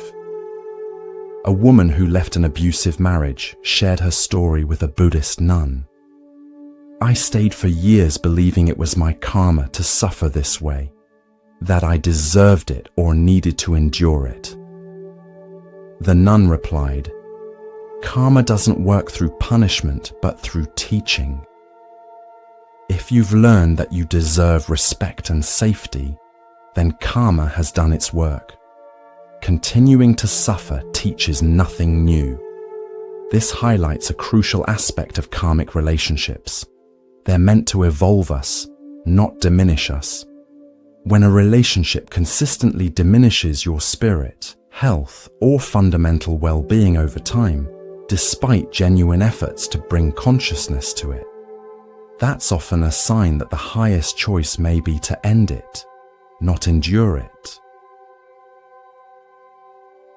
Another important aspect of the karma of marriage is understanding how we can create new, more positive karma within our existing relationships. While we can't change the karma that brought us together, we can absolutely transform the energy between us moving forward. Every kind word, every moment of genuine presence, every act of forgiveness creates new positive karma that gradually replaces old negative patterns. This is how relationships that begin with difficult karmic patterns can transform into sources of joy and spiritual nourishment. A couple who had struggled for years with conflict shared their experience with a Buddhist teacher. "For the first 5 years of our marriage, we fought constantly about the same issues. Then we began studying mindfulness together. We learned to pause before reacting, to listen deeply to each other, and to speak with kindness even when upset. Gradually, the old patterns lost their power. Now, 10 years later, our relationship feels completely different, like we've created something new together." The teacher explained that this is exactly how karma transforms, not by ignoring the past or pretending difficult patterns don't exist, but by consistently creating new causes for future happiness through present awareness. Each mindful choice weakens old karmic grooves and creates new ones, eventually changing the entire landscape of the relationship. This process requires patience and persistence. Karmic patterns developed over many lifetimes don't disappear overnight, but with consistent awareness and compassionate action, even the most challenging relationship, karma can gradually transform. When discussing marriage karma, we must also acknowledge that sometimes the greatest act of love is letting go. There's a beautiful Buddhist teaching about letting go with love that applies to relationships that have completed their karmic purpose. A meditation master shared this wisdom. Holding on to a relationship whose time has naturally concluded doesn't serve either person's highest good. Just as a flower isn't meant to remain in bloom forever, some relationships aren't meant to last a lifetime. Their purpose may be complete even when love remains. This perspective helps us understand that ending a relationship isn't always about failure or giving up. Sometimes it's the most conscious choice, a recognition that both souls have given each other what was needed and are now called to different paths. The key is how we choose to end relationships. Doing so with blame, bitterness, or unnecessary hurt creates negative karma that will likely bring similar patterns into future relationships. Ending with honesty, compassion, and gratitude completes the karmic cycle cleanly, allowing both people to move forward with the lessons integrated, but without carrying additional karmic baggage. A divorced couple demonstrated this when they performed a conscious completion ceremony with a Buddhist guide. They acknowledged the gifts they'd received from each other, expressed gratitude for what they'd learned, asked forgiveness for harms caused, and consciously released each other from any lingering resentments or attachments. Their guide observed, "This is how karma transforms.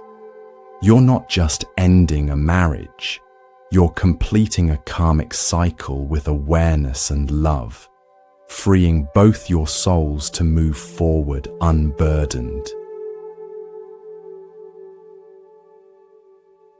Buddhist teachings emphasize that our outer relationships always reflect our inner relationship with ourselves. This means that healing the karma of marriage ultimately requires healing our relationship with our own being.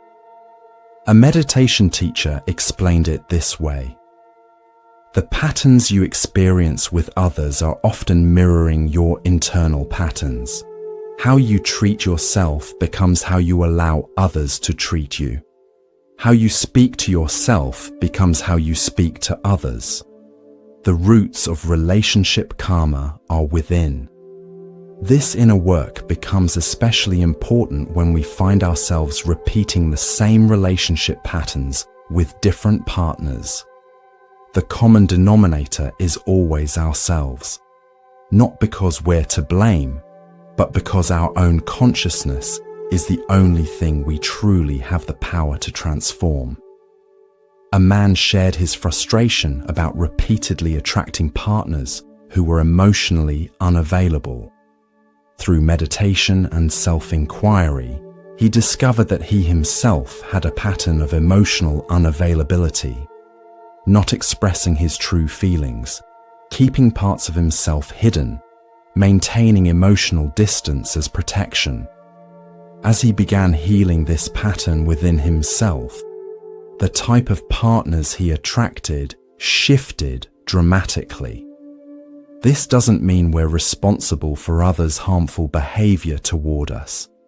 It means that healing our own wounds and patterns creates the conditions for healthier relationships to form. As we develop a loving, respectful relationship with ourselves, we naturally draw in people who mirror that same quality of relationship, and we naturally move away from those who don't. The karma of marriage extends beyond our intimate relationships to include all significant connections in our lives. The same principles that govern why we marry certain people also influence why certain friends, family members, colleagues, and even challenging individuals enter our lives. A Buddhist teacher explained, "Every significant relationship carries karmic significance. Each person who stirs strong emotions in you whether love, irritation, admiration, or fear, is likely someone your soul has known before. They've returned to continue teaching you something important. This wider perspective helps us approach all our relationships with greater consciousness. The difficult boss, the challenging parent, the friend who betrayed your trust, all are playing roles in your soul's evolution, just as you're playing roles in theirs.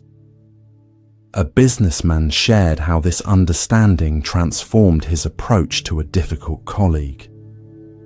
Instead of just seeing him as an irritation to be avoided, I began wondering what he might be here to teach me.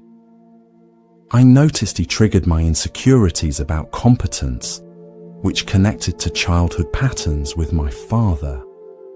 Once I recognized that, I could respond to him from a place of awareness rather than reactivity. Our relationship improved, but more importantly, I healed something in myself. This approach doesn't ask us to accept mistreatment or become passive in the face of genuine harm. Rather, it invites us to look deeper at why certain people and situations affect us so strongly, recognizing the karmic patterns at play so we can respond with greater wisdom. Let's explore how children fit into the karma of marriage. Buddhist teachings suggest that the souls who come to us as children are not random. They're karmically connected to us, often from many previous lifetimes. A Tibetan Buddhist tradition holds that children may have been our parents, teachers, friends, or even enemies in past lives. Now they come in a new role to continue the dance of karma, to teach us, learn from us, challenge us, and love us in ways that further everyone's evolution. A mother of a challenging child consulted a Buddhist teacher in desperation. "Why is raising this child so difficult when my other children have been easier?" The teacher responded, "The souls that challenge us most often have the most to teach us. This child may have chosen you precisely because you have something important to learn from the challenge they present." This perspective helps parents approach difficulties with their children as opportunities for spiritual growth rather than just problems to solve. It also explains why parents often feel such different connections with each of their children.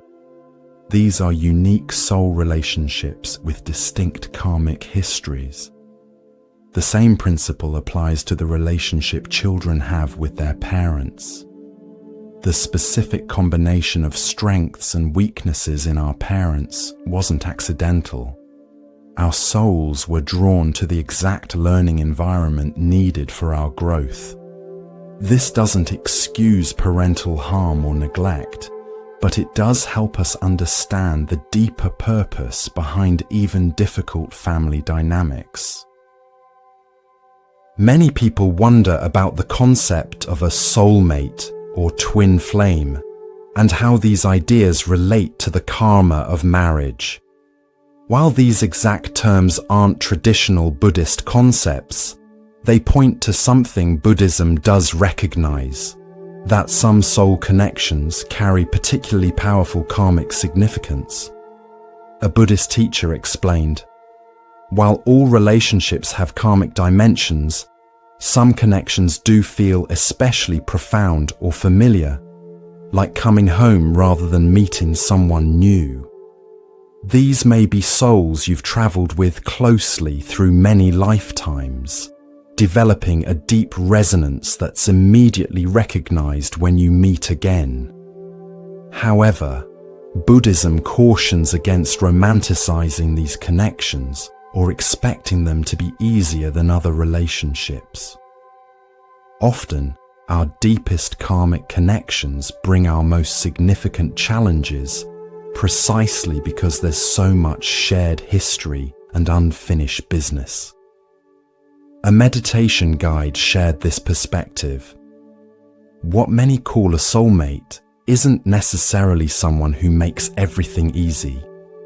Often it's someone who makes everything real, who reflects you so clearly that you can't hide from yourself, who triggers your deepest patterns so they can finally be healed.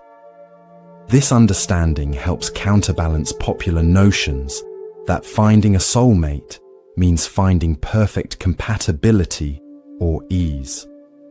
From the Buddhist perspective, our most significant soul connections are those that foster our greatest growth, which often includes working through substantial challenges together. The karma of marriage also extends beyond this lifetime, with each relationship creating new karma that influences future connections. How we treat our partners today plants seeds for how we'll experience relationships in the future. A Buddhist teaching says, if you want to know your past, look at your present circumstances. If you want to know your future, look at your present actions. This applies powerfully to our intimate relationships. When we consistently bring patience, kindness, honesty, and presence to our marriage, we create positive relationship karma that will manifest in future connections, whether in this lifetime or beyond. Conversely, when we engage in deception, manipulation, cruelty, or consistent neglect, we create difficult relationship karma that will eventually need to be balanced. This teaching isn't meant to create fear or rigid moral adherence, but to remind us of the power of our choices. Every interaction with our partner is planting seeds for our future relationship experiences.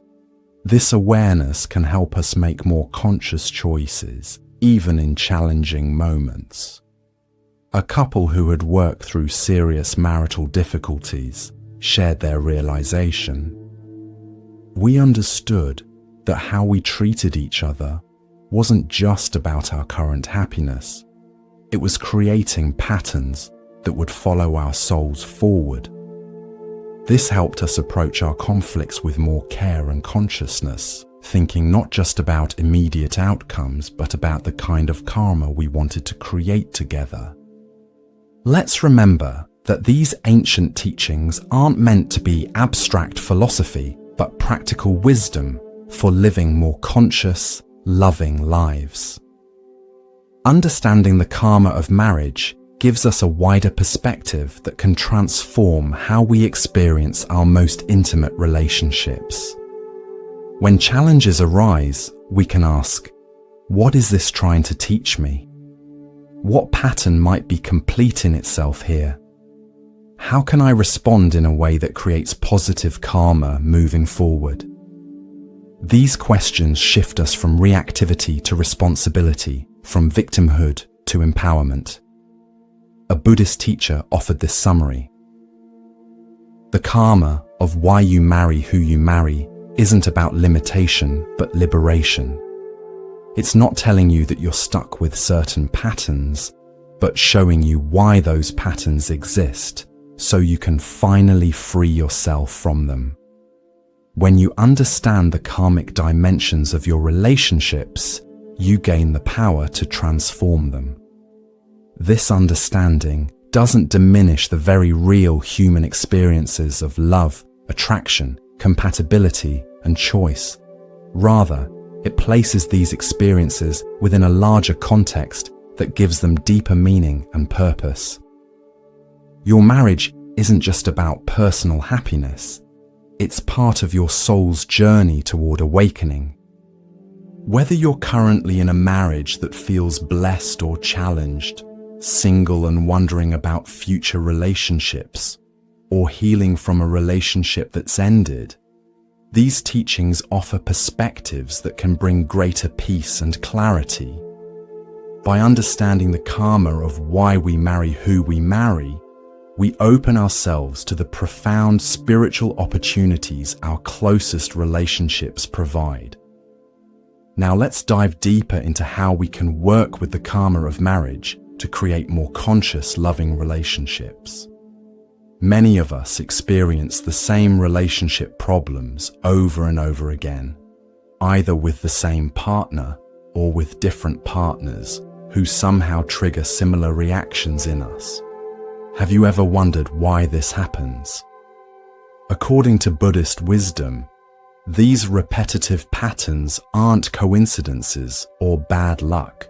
They're karmic lessons that will continue to appear until we finally learn what they're trying to teach us. A monk once shared this insight with his students.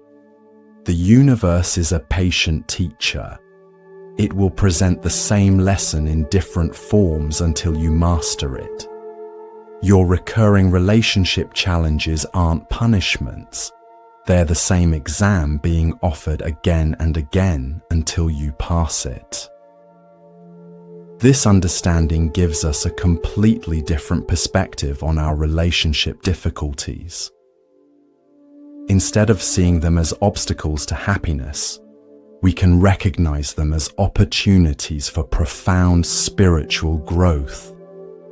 Every argument, every misunderstanding, every hurt feeling contains a hidden invitation to awaken.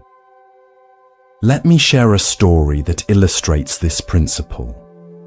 There was once a woman who found herself repeatedly attracted to emotionally unavailable partners. Each relationship followed a similar pattern: initial interest and connection, followed by increasing distance from her partner, ending in heartbreak when she couldn't bridge the emotional gap between them. After her third painful breakup in this pattern, she visited a Buddhist monastery seeking guidance. The elderly teacher listened carefully to her story and then asked, "What was your relationship like with your father growing up?" Surprised by the question, she explained that her father, though physically present, had been emotionally distant throughout her childhood. She had spent years trying to earn his affection and approval, but never quite felt she succeeded. The teacher nodded and said, "When we have unhealed wounds from childhood, we often unconsciously seek out relationships that recreate those wounds, not because we want to suffer, but because the soul is always trying to return to unfinished business until it's complete." "But why would I keep choosing people who hurt me the same way?" she asked. "Because deep down, your soul is still trying to solve the original puzzle," the teacher explained. "You're not actually choosing partners who will hurt you. You're choosing partners who present you with the opportunity to finally heal the original wound. The problem isn't in the choosing, it's in what you do once the pattern emerges." This insight completely changed her approach to relationships. Instead of blaming her partners for their emotional unavailability or herself for choosing poorly, she began to see each relationship as an opportunity to heal her own expectations and attachment patterns that originated in childhood. This story highlights an important Buddhist teaching about the karma of marriage. We often marry people who trigger our deepest wounds, not because we're making mistakes, but because these are precisely the relationships our souls need for healing and growth. Many Buddhist teachers compare this process to how a pearl forms in an oyster. The oyster doesn't seek out the grain of sand that causes irritation, but once it's there, the oyster responds by creating something beautiful around it. Similarly, our relationships often bring irritation and discomfort, but these are the exact conditions needed for creating the pearl of wisdom and compassion within us. The key is how we respond to these triggers and patterns when they emerge. If we react unconsciously, blaming, defending, withdrawing, or attacking, We simply reinforce the karmic pattern and ensure it will appear again.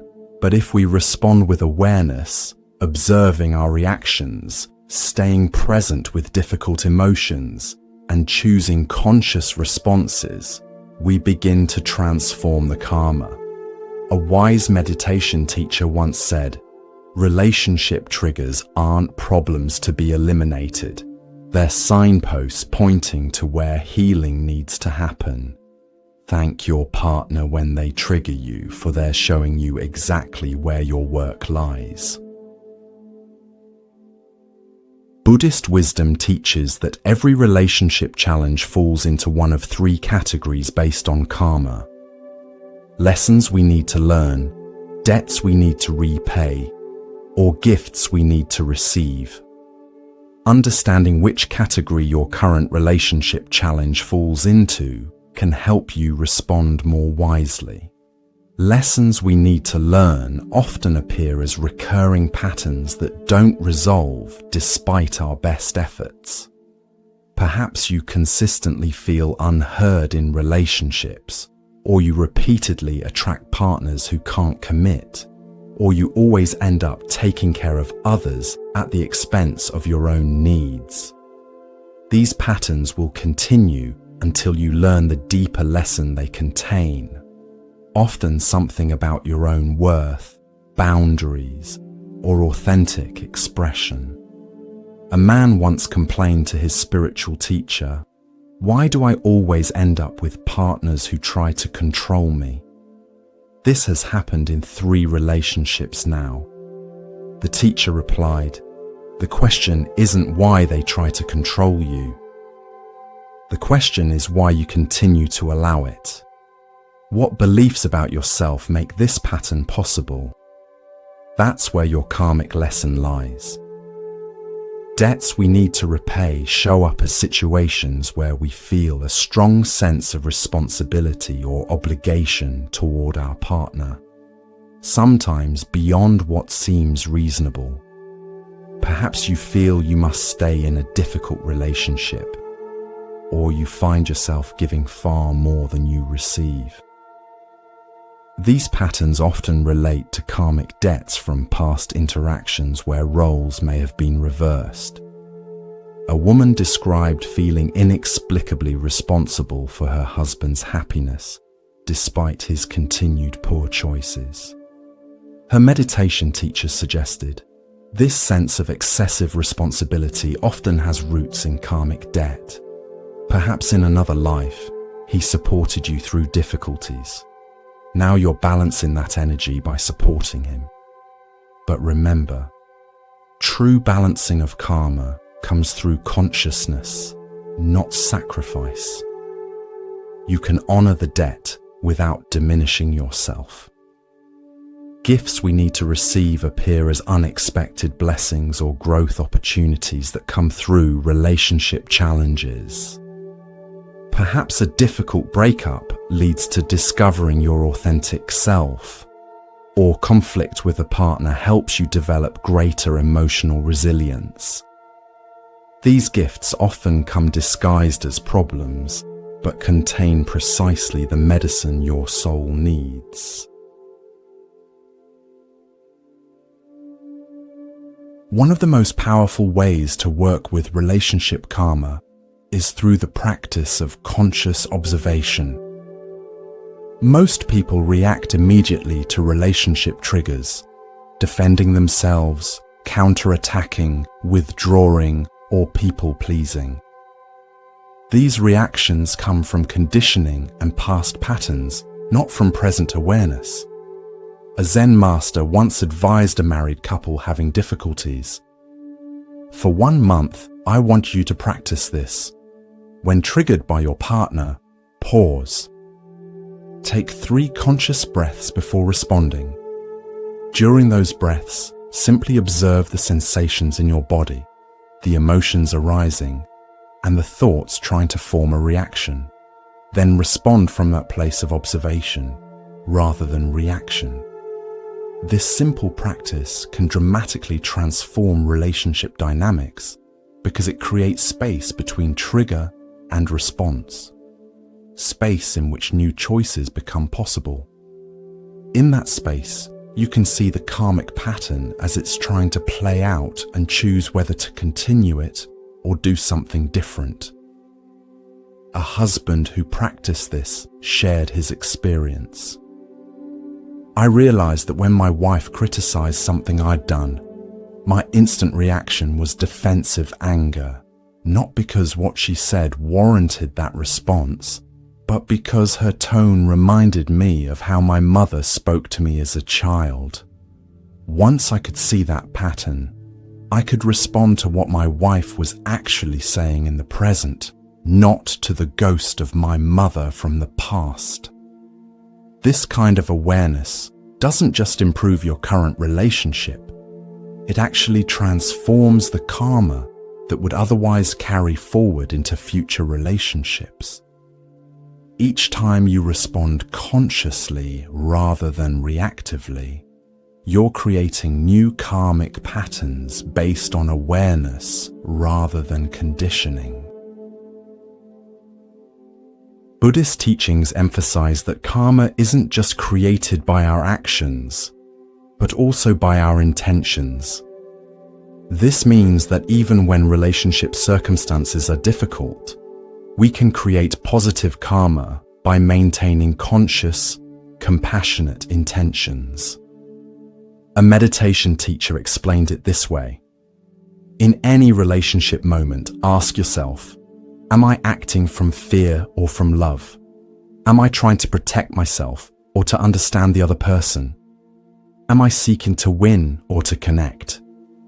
The intention behind your words and actions creates karma far more powerful than the specific things you say or do.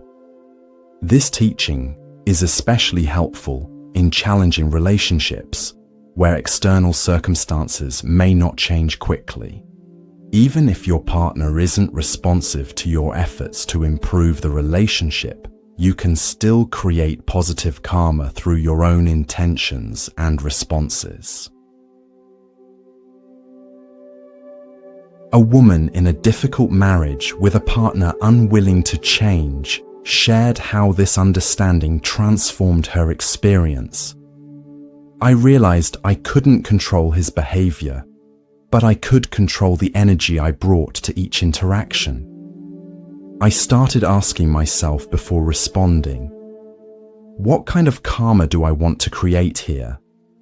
That question alone changed everything. Sometimes I still get triggered and react unconsciously, but more and more often, I'm able to choose responses that align with my highest values rather than my immediate emotions. Over time, this shift in intention affects not only the quality of your current relationship, but also the karmic patterns you'll carry forward. You're literally creating the causes for more harmonious relationships in the future through your present conscious intentions. Let's explore how communication patterns specifically relate to the karma of marriage. The way we speak to our partners and listen to them is one of the primary ways we either reinforce old karmic patterns or create new ones. A Buddhist teaching says, "The tongue is sharper than any sword." Words can create deep wounds or profound healing in relationships. When we communicate from unconscious patterns, blaming, criticizing, defending, stonewalling, we strengthen negative karmic cycles. When we communicate with consciousness, speaking truthfully but kindly, listening deeply, staying present even during conflict, we create new patterns based in awareness. A monk once gave this advice to a couple seeking help with communication. Before speaking, ask yourself 3 questions. Is it true? Is it necessary? Is it kind? Words that meet all 3 criteria create positive karma. Words that fail any of these tests generally create karma that will eventually bring suffering. This doesn't mean avoiding difficult conversations. Truth is essential in conscious relationships, even when that truth is uncomfortable. But how we express that truth makes all the difference in the karma we create. A husband shared how this teaching changed his approach. I used to think that honesty meant saying whatever I thought, however I felt like saying it. If my wife got hurt by my bluntness, I'd tell her she was too sensitive. Now I understand that I can be completely honest while still being mindful of how I express that honesty. The truth doesn't need harshness to be true. Similarly, how we listen creates powerful karma. Listening with divided attention, planning our response while the other is speaking, or listening only to find flaws in our partner's perspective creates negative communication karma. Listening with full presence, genuine curiosity, and an open heart creates positive karma that transforms the relationship. Another important aspect of working with marriage karma is recognizing that the most triggered partner in any moment is the one doing the important karmic work. This understanding can completely transform how we view relationship conflicts. A meditation teacher explained it this way. When your partner is triggered, their past is presenting itself for healing. Rather than getting defensive or taking it personally, can you hold space for their process? And when you're the one triggered, can you recognize this as your karma surfacing for attention rather than something your partner is doing to you? This perspective shifts us from blame to compassion, from reaction to conscious response. We begin to see that strong emotional reactions are almost always connected to past wounds and conditioning, not just to present circumstances. A wife described how this understanding transformed her marriage. When my husband would get angry about something small, I used to get defensive and angry in return. Now I'm able to see that his reaction is rarely just about the present situation. It's about past wounds being touched. Instead of escalating the conflict, I can stay present and ask what's really happening for him. This doesn't mean I accept mistreatment, but I can set boundaries with understanding rather than counterattacking. This approach doesn't excuse harmful behavior, but offers a more effective way to address it.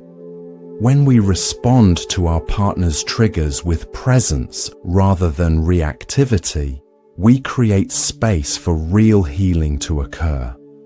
Not just of the present conflict, but of the underlying karmic patterns. Buddhist teachings recognize that relationships exist in cycles and seasons, just like everything else in nature.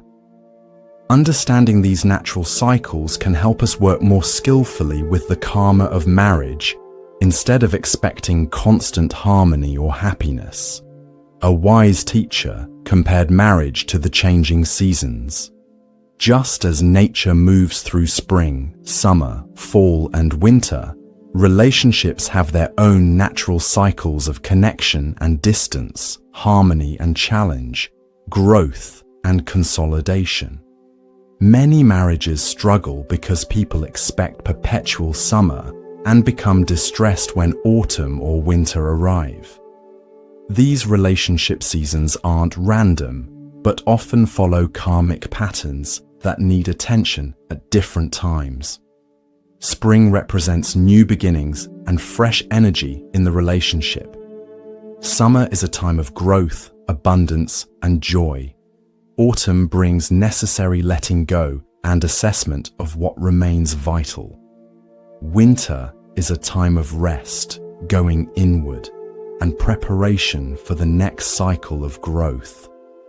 A long-married couple shared how understanding these seasons transformed their relationship. We used to panic whenever we entered a winter phase where connection felt more distant.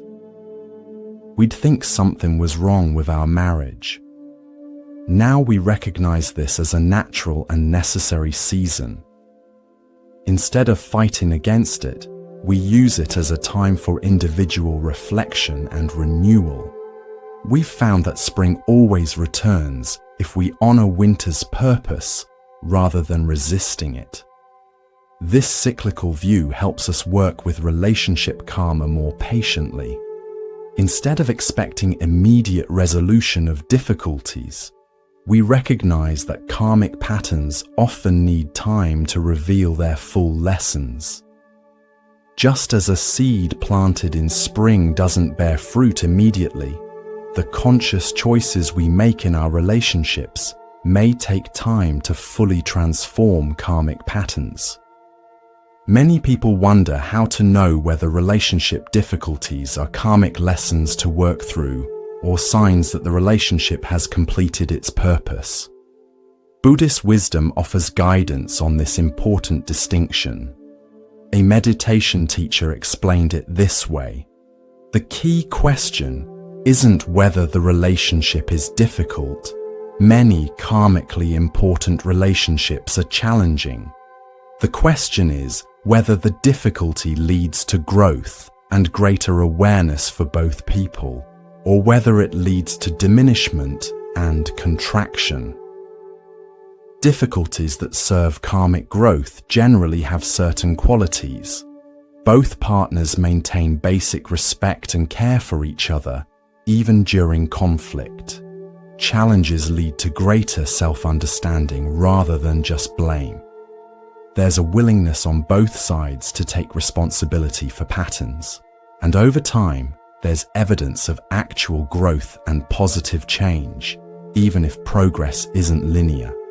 In contrast, signs that a relationship may have completed its karmic purpose include patterns that remain completely stuck despite sincere efforts to change them.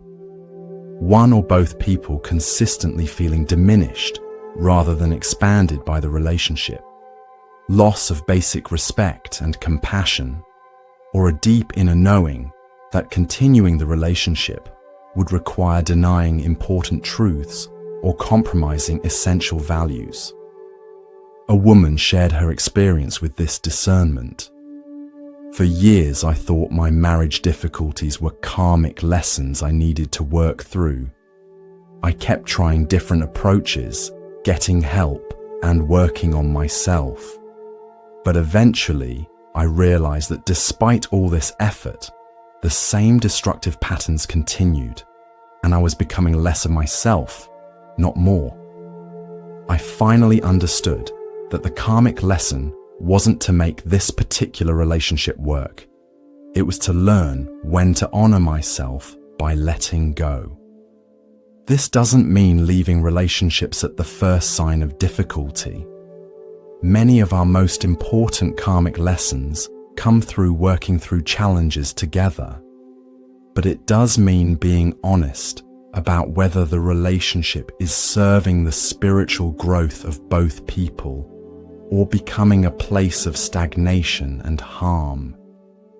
Buddhist wisdom teaches that forgiveness is one of the most powerful practices for transforming relationship karma. Without forgiveness, we remain bound to past hurts and continue carrying those patterns forward, often unconsciously recreating them in current or future relationships. A monk explained it this way: forgiveness doesn't mean what happened was okay. It means you're no longer willing to carry the burden of resentment and pain. Unforgiveness is like drinking poison yourself and expecting the other person to die. You're the one who continues suffering. This is especially important in marriage, where small hurts can accumulate over time and create walls between partners. Each unprocessed hurt or resentment becomes part of the relationship karma, influencing how we see and respond to our partner in the present. A husband shared how practicing forgiveness transformed his marriage. I realized I was keeping a mental list of every mistake or hurt my wife had caused over 15 years. Whenever we argued, I'd mentally reference this list as evidence that she was the problem. A spiritual teacher suggested I try a forgiveness meditation, systematically releasing each of these past hurts. As I did this, I was shocked to discover how much lighter I felt and how differently I began to see my wife.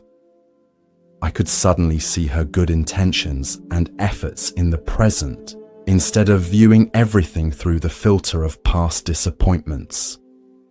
Forgiveness doesn't happen once and for all, but is an ongoing practice, especially in long-term relationships where new hurts inevitably occur. The key is not letting these hurts accumulate into karmic baggage that weighs down the relationship. By practicing timely, genuine forgiveness, we continuously clear the karma between us, allowing the relationship to evolve rather than getting stuck in old patterns.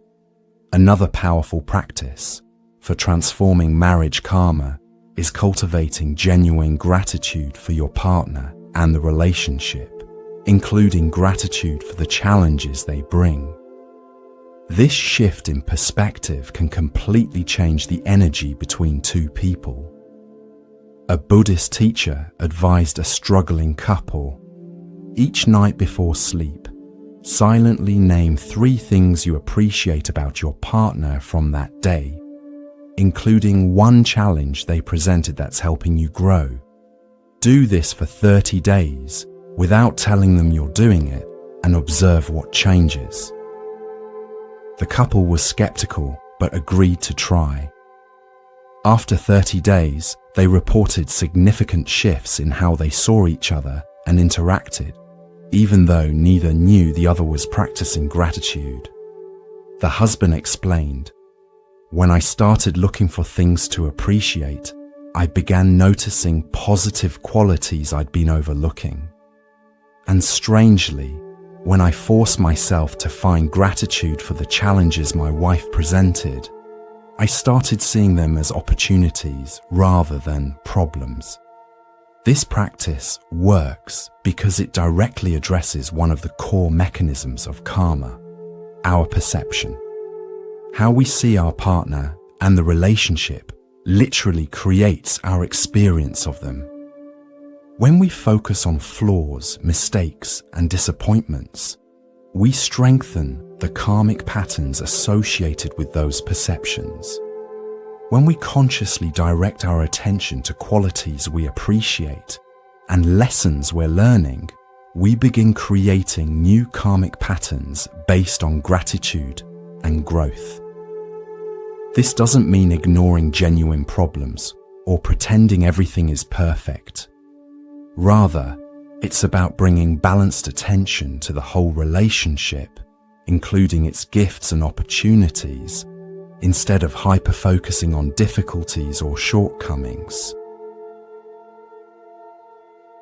Buddhist wisdom recognizes that intimacy and sexuality carry particularly powerful karma in relationships. These dimensions of marriage can either strengthen unconscious patterns or become opportunities for profound healing and spiritual connection. A teacher explained, "Physical intimacy amplifies whatever energy exists between two people. If there's resentment, power struggles, or emotional disconnection, physical connection will reflect and sometimes intensify these dynamics. If there's presence, respect, and genuine care, physical connection becomes a powerful vehicle for deepening these qualities."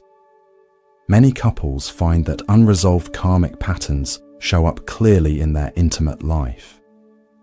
Areas of emotional wounding or disconnection often manifest as challenges in physical connection.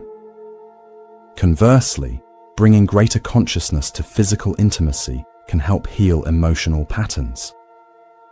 A couple shared how this understanding transformed their relationship. "We began approaching physical intimacy as a meditation practice, staying present with sensations and emotions rather than getting lost in patterns or expectations. We discovered that tensions or disconnections that had been difficult to address through conversation often naturally resolved when we brought this quality of presence to our physical connection. This doesn't mean using physical intimacy to avoid addressing relationship issues. Rather, it's about recognizing that body, heart, and spirit are interconnected, and healing in one dimension can support healing in the others. By bringing greater awareness to physical connection, couples can sometimes address karmic patterns that have been resistant to verbal processing alone. An important aspect of working with marriage karma is recognizing that not all patterns need to be processed explicitly with your partner. Sometimes the most powerful work happens within your own consciousness, especially when dealing with patterns your partner isn't ready or able to address consciously. A meditation teacher advised a woman struggling with a pattern her husband didn't recognize. You don't need his participation to transform your side of this dynamic. In fact, sometimes working silently within yourself creates more space for change than trying to get him to see the pattern or change with you. This inner work involves several steps. First, clearly identifying your role in the pattern without blaming yourself or your partner. Second, understanding the needs, fears, or beliefs driving your participation. Third, finding healthier ways to meet those needs or address those fears. And finally, consciously choosing new responses when the pattern arises. A wife described how this approach transformed a difficult dynamic. My husband would withdraw emotionally during conflict, which triggered intense anxiety and pursuit from me. He wasn't interested in discussing this pattern, seeing it as just how he was. I realized I couldn't change his withdrawal, but I could change my frantic pursuit, which was actually making his withdrawal worse.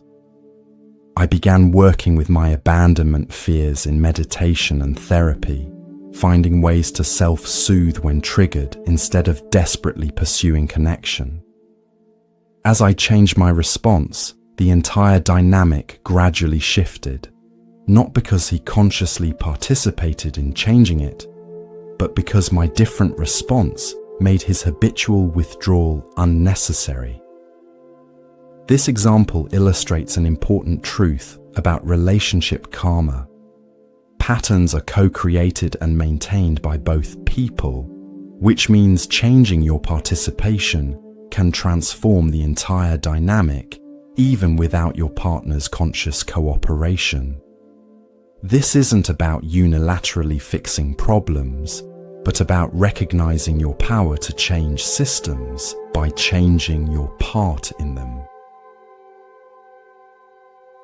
Buddhist teachings recognize that our relationship with ourselves profoundly influences our capacity to transform relationship karma with others. Without self-compassion and self-awareness, we remain trapped in unconscious patterns that continue creating the same karmic outcomes. A monk advised a man struggling with anger in his marriage. Before you can truly transform how you relate to your wife, you must transform how you relate to yourself. How do you speak to yourself when you make mistakes? How do you treat your own vulnerability? The quality of compassion you show yourself becomes the template for the compassion you can offer others. This self-relationship includes how we relate to our own emotions, needs, and patterns. Many people are much harsher with themselves than they would ever be with others, creating an inner environment of criticism and judgment that inevitably affects how they relate to their partners. A woman shared her experience with this teaching. I realized I was constantly criticizing myself internally. Nothing I did was ever good enough. This internal criticism was leaking into my marriage as defensiveness and perfectionism. As I practiced greater kindness toward myself, allowing myself to be imperfect and human, I became much more accepting of my husband's humanity as well. Our entire relationship softened as my relationship with myself became more compassionate. This inner work isn't selfish, but essential for transforming relationship karma. By healing how we relate to ourselves, we create the conditions for healthier relationship patterns with others. This includes developing better boundaries, more authentic expression, and greater emotional resilience, all qualities that help us engage more consciously with relationship karma. While we focus primarily on the karma between romantic partners, Buddhist wisdom teaches that we're also influenced by the marriage karma of our parents and ancestors. The patterns we observed growing up become templates that powerfully shape our own relationships, unless we consciously transform them. A teacher explained, "You didn't just witness your parents' marriage as a child, you absorbed it at the cellular level. Their patterns of communication, conflict, affection, and power became your definition of what relationships are, often operating far beneath conscious awareness." This ancestral karma doesn't mean we're destined to repeat our parents' patterns, but it does explain why many people find themselves unconsciously recreating aspects of their parents' relationships, despite intentions to do things differently. A man shared his realization about this influence. "I always promised myself I'd never be as emotionally distant as my father was with my mother. Yet my wife constantly complained about exactly this, that I was emotionally unavailable. Through therapy and meditation, I discovered I had no models for male emotional openness. Despite my conscious intentions, I had no template for how to be different from my father. I had to consciously learn these skills as an adult. The good news is that by bringing awareness to these inherited patterns, we can begin to transform them, creating new templates not just for ourselves but potentially for future generations. This is powerfully motivating for many couples. The recognition that by doing their own karmic healing work, they're not only improving their current relationship, but also helping break intergenerational patterns that might otherwise continue through their children and beyond. Buddhist tradition offers specific meditation practices that can help transform relationship karma. These practices work directly with the mind's tendencies, gradually reshaping our perceptions and responses in ways that create new karmic patterns. One powerful practice is loving kindness meditation, which systematically cultivates good wishes for yourself and others, including your partner. By repeatedly directing thoughts of well-being toward yourself and your partner, you begin counteracting tendencies toward criticism, resentment, or indifference that may have become habitual. A couple who practiced this meditation daily shared their experience. "We started each morning with 10 minutes of loving kindness meditation, silently wishing each other well. Over time, this practice completely changed the background feeling between us. Even during conflicts, there was this underlying current of goodwill that helped us stay connected to our care for each other, rather than getting lost in the issue at hand." Another powerful practice is equanimity meditation, which helps develop the capacity to stay balanced and present, even amid difficult emotions or challenging circumstances.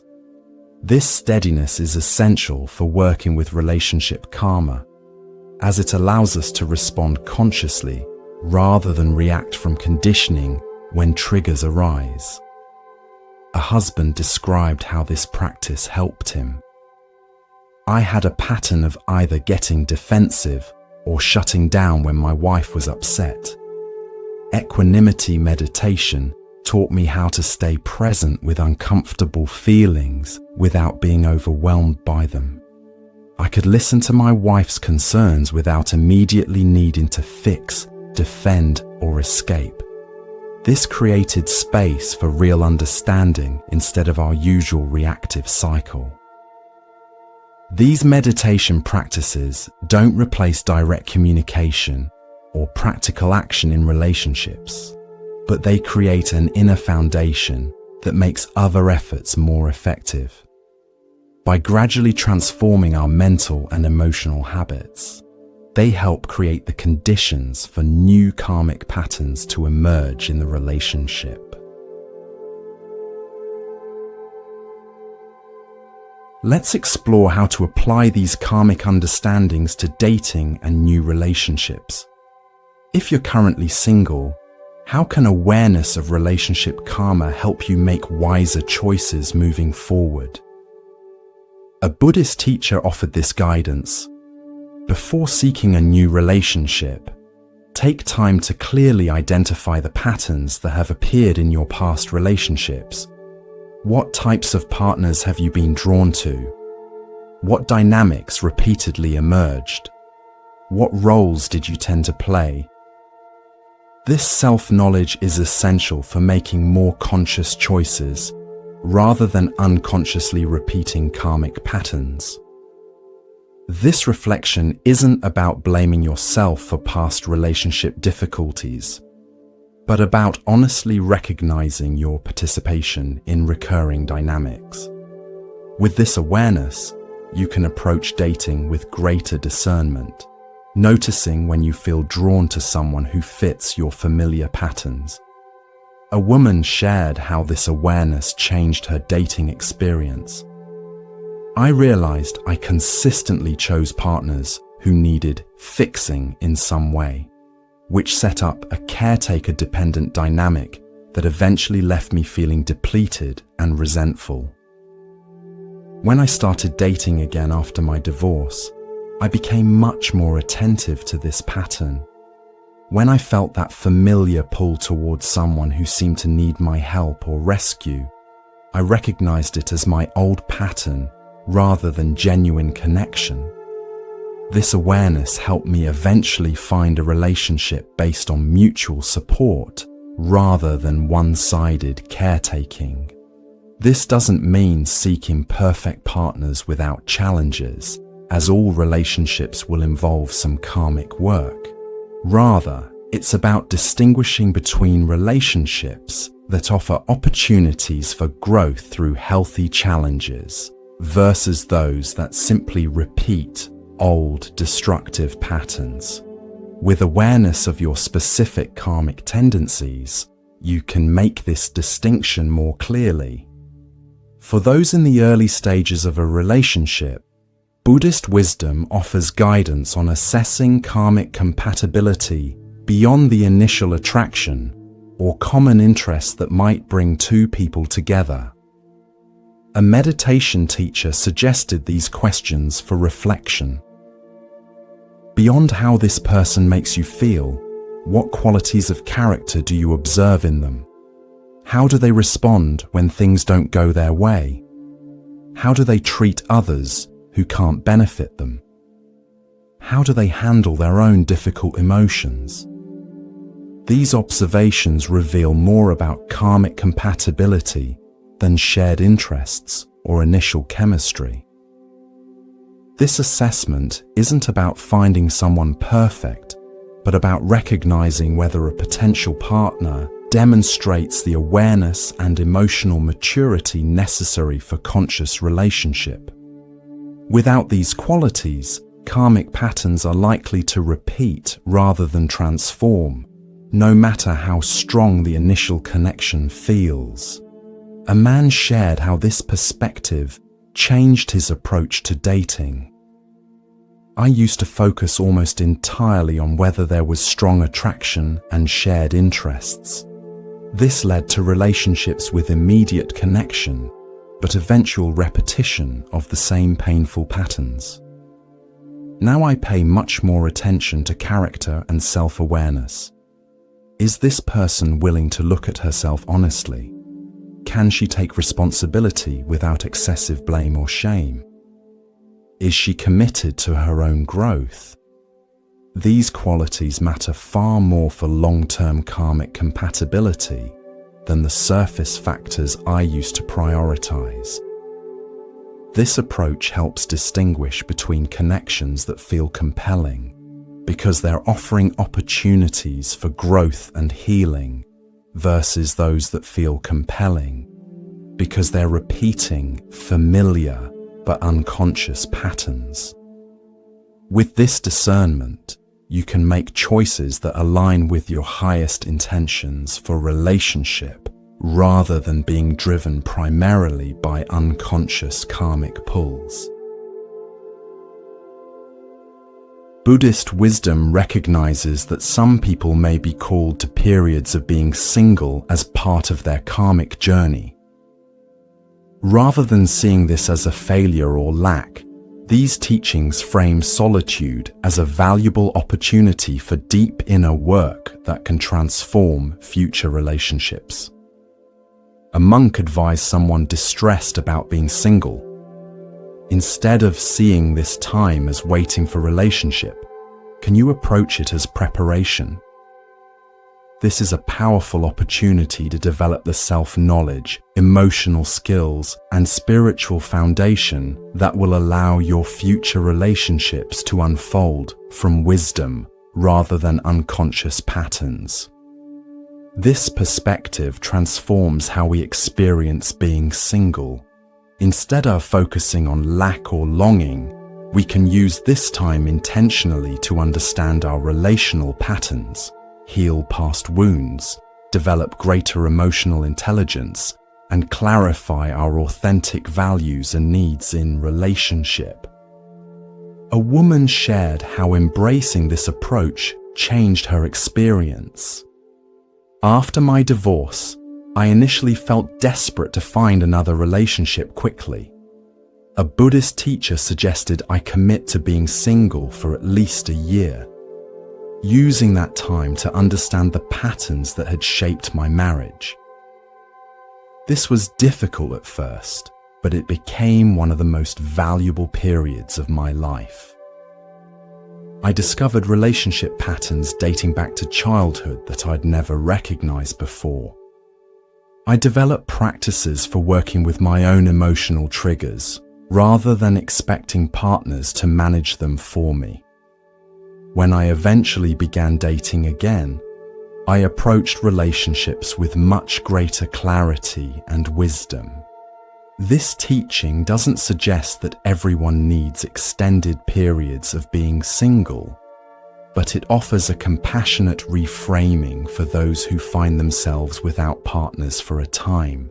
Rather than seeing this as a karmic punishment or failure, it can be embraced as a meaningful phase in your soul's journey, one that may be essential preparation for more conscious relationships in the future.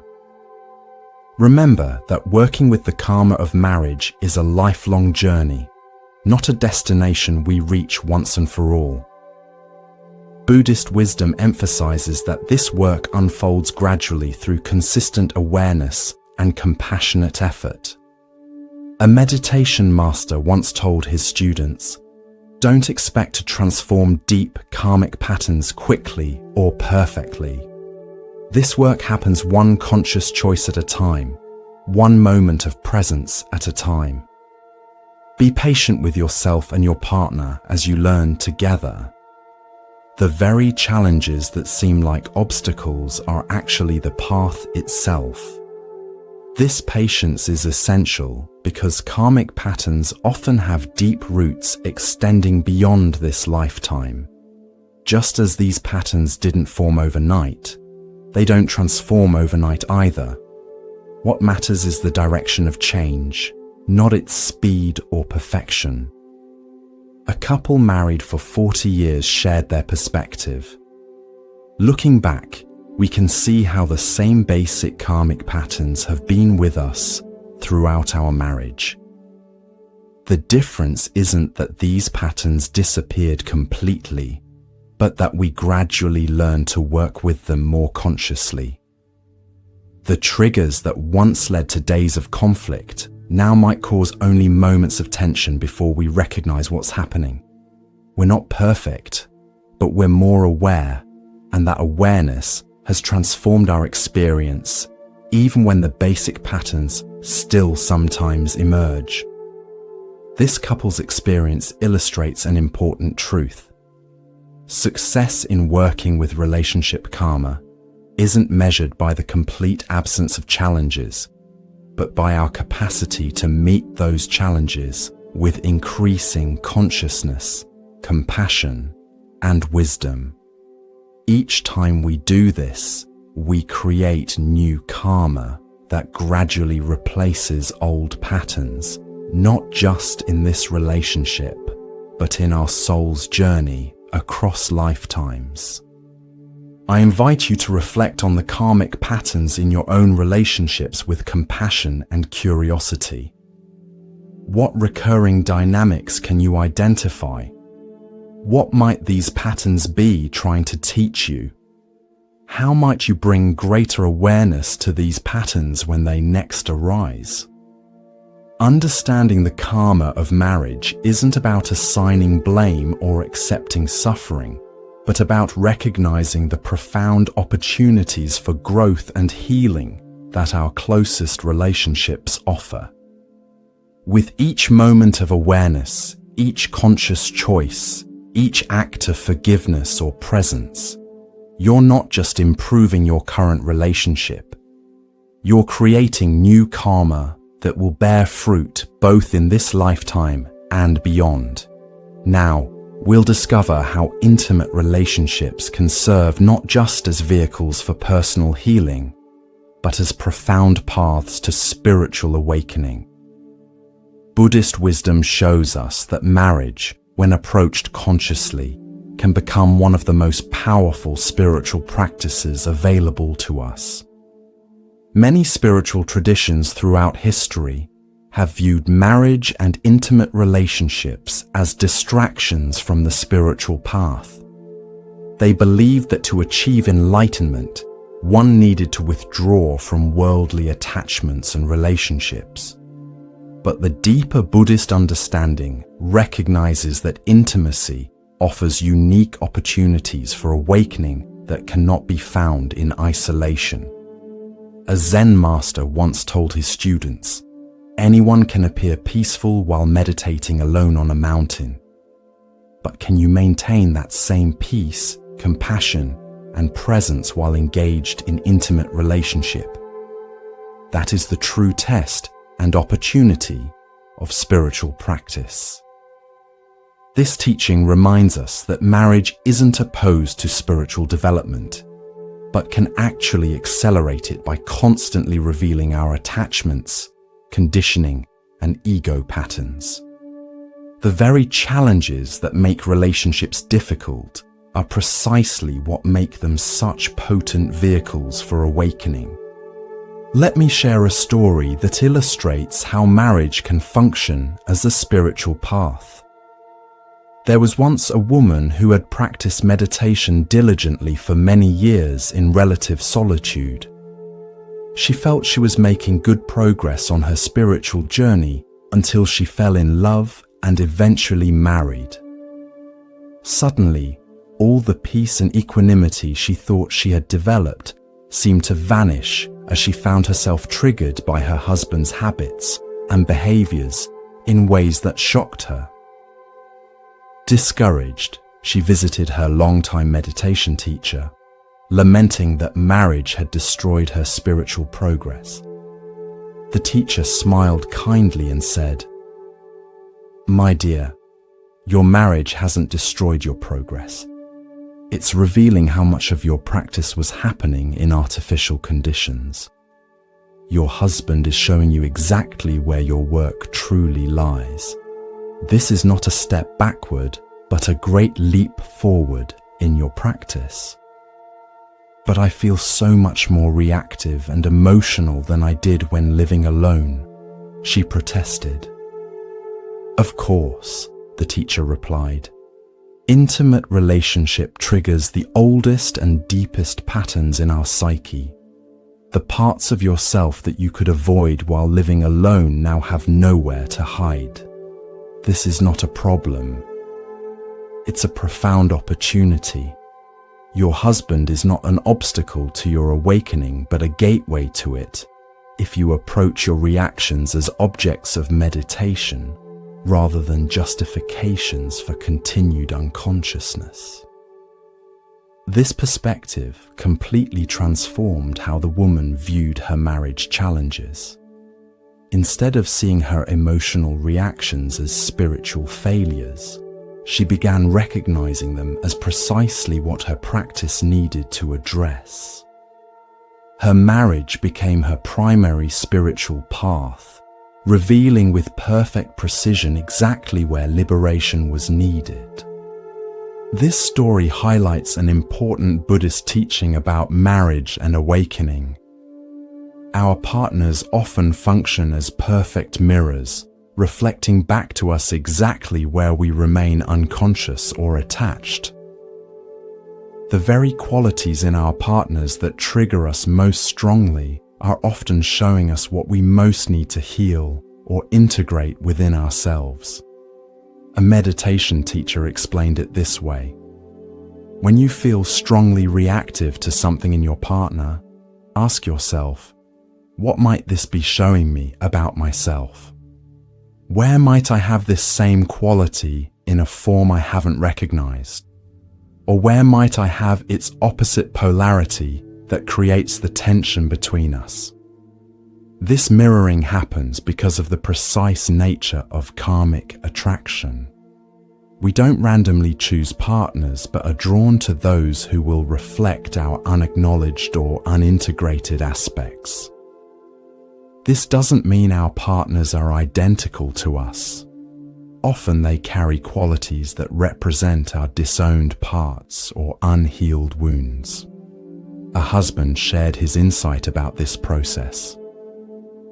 "I was constantly frustrated by my wife's tendency to avoid conflict. I saw myself as courageous in addressing issues directly while she seemed fearful. Through deeper reflection, I realized I actually carry significant fear of emotional vulnerability, which I was projecting onto her while presenting myself as the brave one. Her conflict avoidance was mirroring my own emotional avoidance that operated in a different form. Once I recognized this, I could work with my own fear instead of criticizing hers. This mirroring function explains why intimate relationships can accelerate spiritual growth so powerfully. They constantly bring our unconscious patterns into awareness through the precise triggers our partners activate. If we respond to these triggers with curiosity rather than reactivity, each one becomes an opportunity for profound self-understanding and integration. Buddhist teachings emphasize that awakening isn't just about transcending the ego, but also about embracing our full humanity with compassion and awareness. Marriage provides unique opportunities for both these dimensions of spiritual development. A wise teacher observed, "Marriage continuously humbles the ego with its demands for compromise, patience, and putting another's needs before our own. At the same time, it invites us to embrace our humanity fully, our vulnerability, our needs for connection, our capacity for both wounding and healing." This dual movement, beyond ego and into full humanity, creates a middle path that avoids the spiritual bypassing that can occur in isolated practice. Many people use meditation or spiritual concepts to avoid facing their human wounds and needs.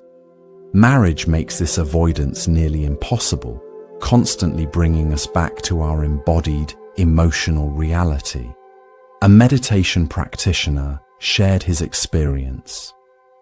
For years, I used spiritual practice to rise above my emotions and wounds. I thought transcendence was the goal. When I married, my wife would often say, "You're spiritually bypassing again," when I'd respond to relationship challenges with detached spiritual platitudes. At first, I was defensive, but eventually, I recognized she was right. Marriage forced me to integrate spiritual awareness with emotional honesty in ways my previous practice had avoided. This wasn't a deviation from the spiritual path, but a completion of it. This integration of transcendence and embodiment creates a more holistic awakening, one that doesn't reject any aspect of our humanity, but brings the light of awareness to all of it. Marriage becomes a vehicle for this integrated awakening by constantly calling us back to our embodied, relational nature, while also inviting us beyond our limited self-concepts.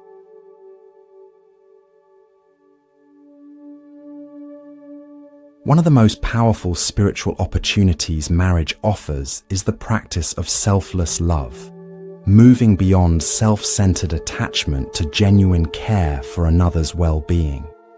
Buddhist wisdom distinguishes between attachment disguised as love and true love that creates freedom rather than bondage. A monk explained this distinction. Attachment says, "I love you because you make me happy." True love says, "I want you to be happy, whether or not that benefits me." Marriage offers daily opportunities to distinguish between these two and gradually transform attachment into genuine love. This transformation doesn't happen automatically, but through consistent, conscious choice. Each time we choose our partner's well-being over our ego's demands, each time we offer presence without expecting anything in return, each time we support their growth, even when it challenges our comfort, we're practicing true love rather than attachment. A wife described her journey with this practice. Early in our marriage, I realized much of what I called love was actually need and expectation. I loved my husband when he behaved in ways that made me feel secure and affirmed. When he didn't, my love quickly turned to resentment.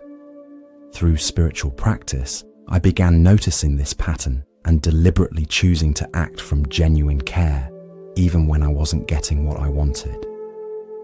Over time, these choices created a profound shift. My love became much less dependent on what he did or didn't do, and more an expression of my true nature. This practice doesn't mean ignoring your own needs or accepting mistreatment. Rather, it's about distinguishing between healthy needs and ego demands, between genuine self-care and self-centeredness. True selfless love includes appropriate boundaries and honest communication, but comes from a place of genuine care rather than control or expectation. Buddhist traditions teach that our relationships directly affect our consciousness and spiritual development. According to these teachings, the state of our intimate relationships isn't separate from our spiritual practice, but an integral part of it. A meditation master observed, "You cannot be peaceful in meditation while carrying active conflict in your marriage. The state of your closest relationships will inevitably affect the state of your consciousness." This is why relationship work is spiritual work. The two cannot be separated. This understanding helps us prioritize healing relationship difficulties rather than compartmentalizing them as separate from our spiritual path. When conflict or disconnection exists in marriage, addressing it becomes an essential aspect of spiritual practice, not a distraction from it. A longtime meditator shared his realization about this. For years, I maintained a daily meditation practice while ignoring growing tensions in my marriage. I thought I could achieve spiritual peace regardless of my relationship quality. Eventually, I realized the disharmony in my marriage was creating ongoing disturbance in my consciousness that no amount of isolated meditation could resolve. When I finally prioritized healing the relationship, not only did my marriage improve, but my meditation deepened dramatically. The peace I had been seeking through meditation actually came through resolving the relationship discord. This teaching doesn't mean perfect harmony must exist in relationships before spiritual progress is possible. Rather, it suggests that how we approach relationship challenges with awareness, compassion, and honest effort toward healing directly affects our spiritual development. The quality of consciousness we bring to our marriage becomes both a reflection of and contribution to our overall spiritual growth. An important aspect of marriage as spiritual practice is learning to distinguish between pain that leads to growth and suffering that comes from unconsciousness. Not all relationship discomfort is problematic. Some of it is essential for spiritual development.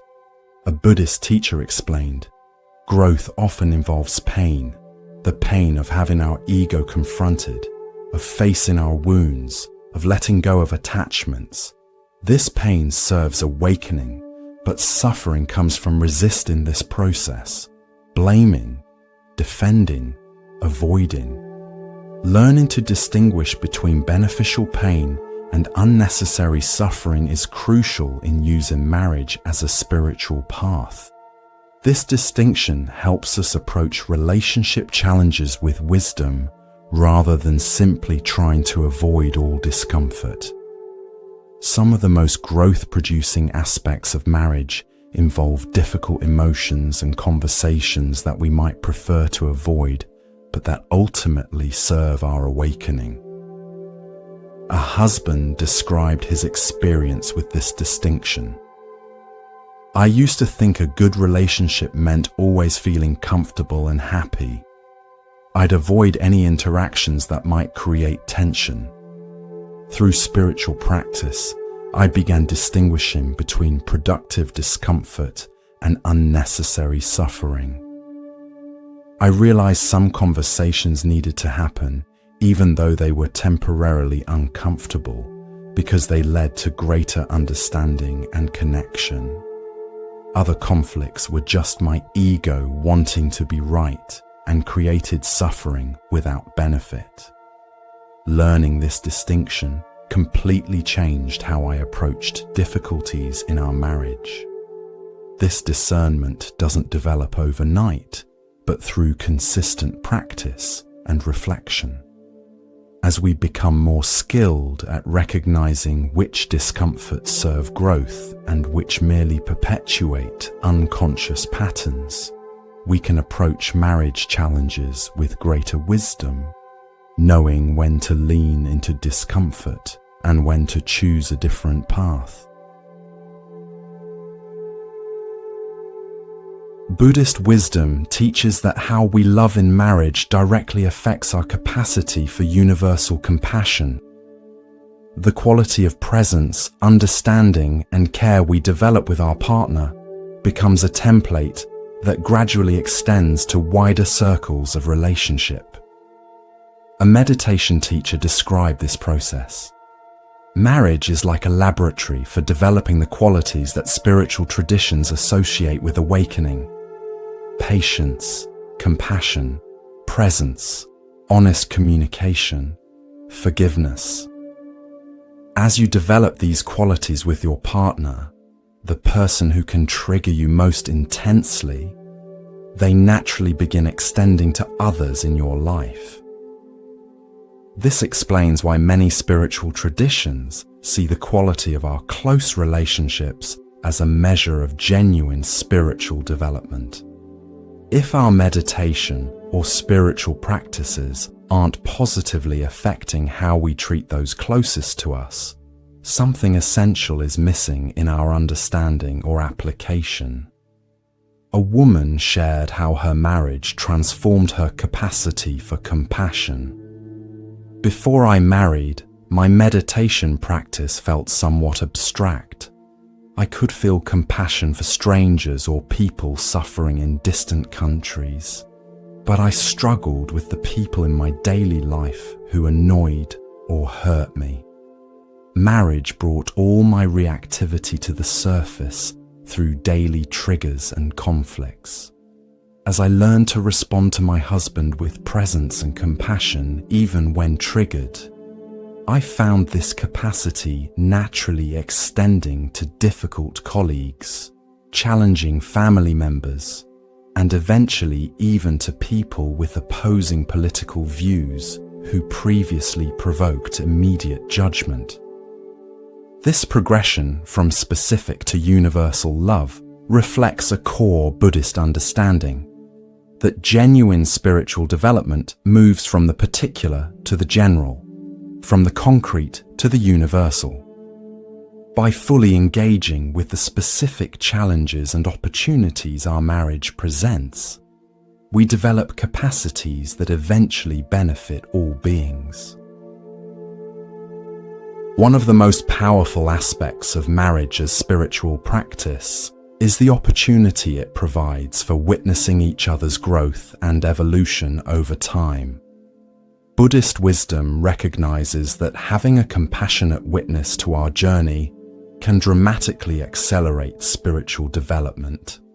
A teacher explained, "When someone who knows us deeply sees and acknowledges our growth, it helps integrate new patterns and insights in ways that aren't possible when practicing alone. Your partner can recognize changes that you might not see in yourself and help anchor new ways of being through their recognition.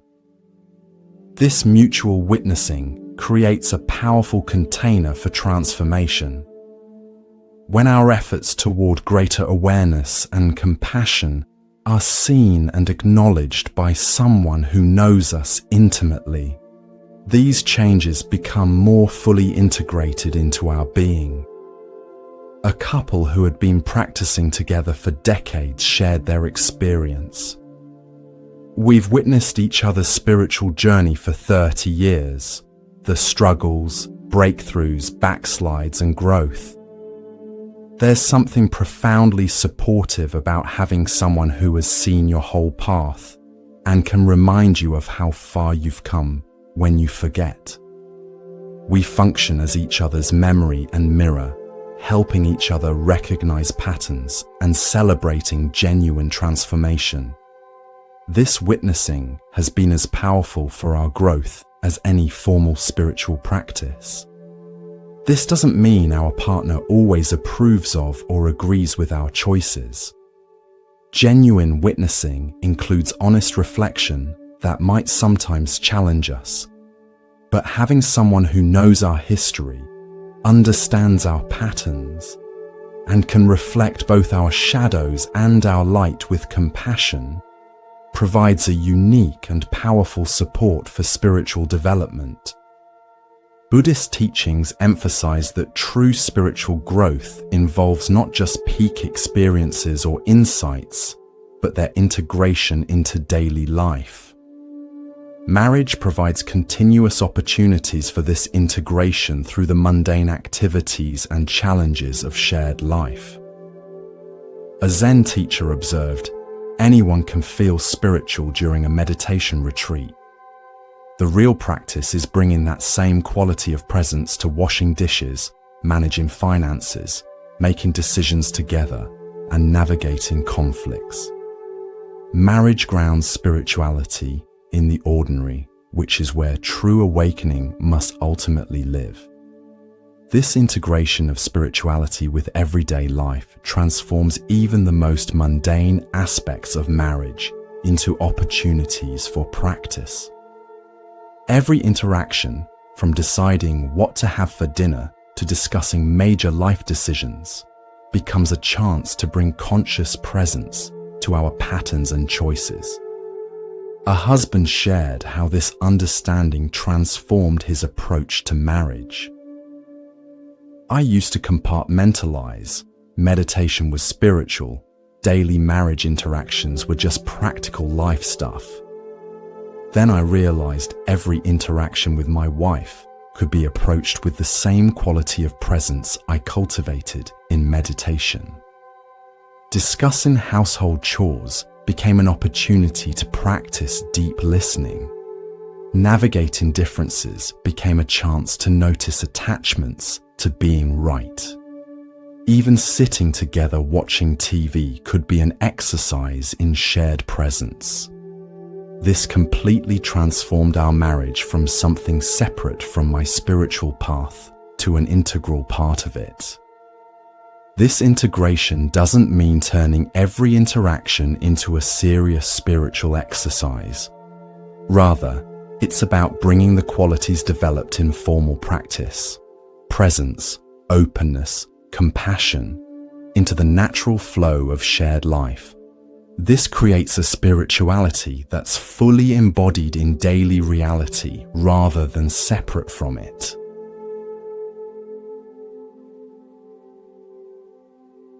Let's explore how sexuality in marriage can become a dimension of spiritual practice rather than something separate from it. Many spiritual traditions have either rejected sexuality as an obstacle to awakening or limited it to procreation. But Buddhist tantric traditions offer a different perspective, recognizing that sexual connection can serve awakening when approached with awareness. A teacher of these traditions explained, "Physical intimacy can either strengthen unconscious patterns or become a powerful vehicle for presence, connection, and the dissolution of separate self. The difference lies not in the act itself, but in the quality of consciousness brought to it." This conscious approach to sexuality involves several elements: full presence rather than mental distraction, honest communication about needs and boundaries, attention to subtle energy rather than just physical sensation, and an attitude of reverence for the sacred potential of intimate connection. A couple who had been practicing this approach shared their experience. Bringing mindfulness to our physical relationship completely transformed it from a source of occasional tension or routine into a genuine spiritual practice. We learn to slow down, to be fully present with sensations and emotions, to communicate openly, and to approach connection with an attitude of reverence. This hasn't made our intimate life perfect or removed all challenges, but it has made it a meaningful part of our spiritual path rather than something separate from it. This integration of sexuality with spiritual practice doesn't require elaborate techniques or special knowledge, but simply the same qualities that support awakening in other contexts: presence, honesty, compassion, and reverence for the sacred potential in human connection. When brought into the intimate sphere, these qualities transform physical connection from merely a physical or emotional experience into an opportunity for deeper spiritual connection and awareness. Buddhist wisdom recognizes that maintaining separate spiritual practices alongside shared ones creates the strongest foundation for marriage as a spiritual path. Each person, needs their own direct connection to spiritual resources rather than depending solely on the relationship for spiritual nourishment. A meditation teacher advised couples, "While practicing together is valuable, each of you also needs your own individual spiritual practice, time for meditation, reflection, or whatever nurtures your connection to your deeper nature. This creates a foundation of spiritual autonomy that actually supports deeper connection." This balance of individual and shared practice helps prevent unhealthy dependency while still allowing the relationship to function as a spiritual container. When both people maintain their own spiritual foundation, they bring more resources to the relationship rather than looking to it as their sole source of meaning or fulfillment. A couple described how this balance supported their growth. "We each maintain our daily meditation practice, and we also have practices we do together, from formal meditation to conscious communication exercises to simply sharing insights from our individual journeys. Having both dimensions creates a healthy ecosystem. Our individual practices give us resources to bring to relationship challenges, and our shared practices help us align our energies and intentions. Neither would be as effective without the other." This approach recognizes that spiritual growth requires both individual development and relational integration. The individual practices develop qualities that can then be brought into relationship, while the relationship provides opportunities to test and integrate those qualities in the crucible of intimate connection. An important question arises: how do we maintain spiritual perspective during the most challenging periods of marriage? Buddhist wisdom offers specific practices for these difficult times when reactivity threatens to overwhelm awareness. A monk advised a couple in conflict. When tensions are high, the most powerful practice is often the simplest. Pause, breathe, and remember the larger context of your relationship beyond the current difficulty. Ask yourself, what matters most in the bigger picture of our life together? This brief reconnection to perspective can prevent words and actions you'll later regret. This practice of pausing to reconnect with deeper perspective doesn't resolve the specific issue at hand, but it creates space for approaching it with greater wisdom rather than being driven by reactive emotion. Even a moment of remembering the larger context of your shared journey can significantly shift the energy of a difficult interaction. A wife shared how this practice transformed conflict in her marriage. "We developed a simple signal for when either of us notices we're getting too reactive: touching the heart with the hand. This reminds us both to pause and breathe before continuing.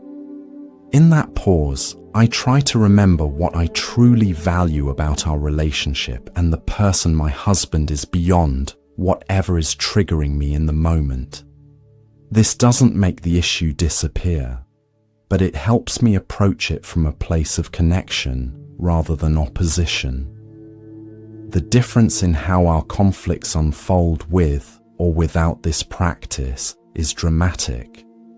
This kind of practice becomes especially valuable during major life challenges that test the marriage: health crises, financial difficulties, parenting struggles, or external stresses that impact both partners. In these periods, the ability to maintain spiritual perspective while addressing practical challenges becomes not just helpful, but essential for navigating difficulties without creating additional suffering through reactivity. Buddhist teachings recognize that marriage isn't static, but but evolves through distinct stages, each offering different spiritual opportunities and challenges. Understanding these stages helps couples navigate transitions with greater awareness rather than interpreting changes as problems. A longtime spiritual teacher outlined these stages. Most marriages begin with the romantic stage where connection feels effortless and differences seem minor. This naturally shifts to a stage of disillusionment where differences and challenges become more apparent. With conscious work, this can evolve into a stage of true partnership, based not on romantic projection, but on genuine acceptance and commitment to growth. The final stage, which not all couples reach, is using the relationship primarily as a vehicle for service and spiritual awakening. Understanding these natural stages helps couples navigate transitions without unnecessary distress. The shift from romantic projection to seeing each other more clearly isn't a sign something has gone wrong, but a necessary evolution toward a more authentic relationship. Similarly, the movement from focusing primarily on each other to also serving something larger together represents healthy maturation rather than diminished connection. A couple married for 40 years shared their experience with these stages. Looking back, we can clearly see these transitions in our journey. The early romantic years were beautiful, but built partly on illusion, each seeing what we wanted to see in the other. The years of disillusionment were painful, but necessary as we confronted reality and learned to love actual persons rather than projections. The partnership that developed from working through those challenges became the foundation for the service we now share. Each stage involved loss of something familiar, but also opened new dimensions of connection and purpose we couldn't have imagined at the beginning. This developmental perspective helps couples take a longer view of their journey, recognizing that challenges often signal growth opportunities rather than problems. With this understanding, each transition becomes an invitation to evolve together rather than an indication that something has gone wrong. An essential aspect of marriage as spiritual practice is recognizing that the relationship exists not just for the benefit of the two people involved, but as a vehicle for serving others. Buddhist wisdom sees the most mature form of relationship as one that becomes a source of compassion and service, extending far beyond the couple themselves. A teacher explained, "A spiritually mature marriage becomes more than the sum of its parts. It creates a unique energy field that affects everyone it touches. The harmony, understanding, and compassion developed between two people naturally begins flowing outward, benefiting family, community, and beyond." This perspective transforms how we view the purpose of marriage, not just as a source of personal fulfillment or even individual spiritual growth, but as a foundation for greater service and positive impact in the world. The quality of presence and love developed between partners becomes a resource that naturally extends to others. A couple described their experience with this evolution. As our relationship matured, we found ourselves naturally wanting to share the fruits of our work together. The communication skills, conflict resolution approaches, and capacity for compassion we developed became resources we could offer others. We began mentoring younger couples, supporting community projects together, and finding various ways to channel the energy of our connection towards service. This outward focus actually deepened our connection rather than diminishing it. We found more meaning in being a team, serving something larger than in just focusing on our own relationship. This doesn't mean every couple must engage in formal teaching or public service. The outward expression of relationship energy takes many forms, from how parents model healthy relationship for their children, to how a couple's home becomes a place of welcome and support for friends and family, to more structured forms of service or teaching. What matters is the recognition that the fruits of relationship work aren't meant to be hoarded but shared in whatever ways are authentic for each couple. Buddhist wisdom offers specific guidance for approaching the inevitable endings that occur in relationships, whether through separation, divorce, or death. These teachings emphasize that how we handle endings profoundly affects the karma we carry forward. A meditation teacher advised, even when a relationship ends in its current form, how you complete it determines whether you truly resolve the karma or carry it forward into future connections.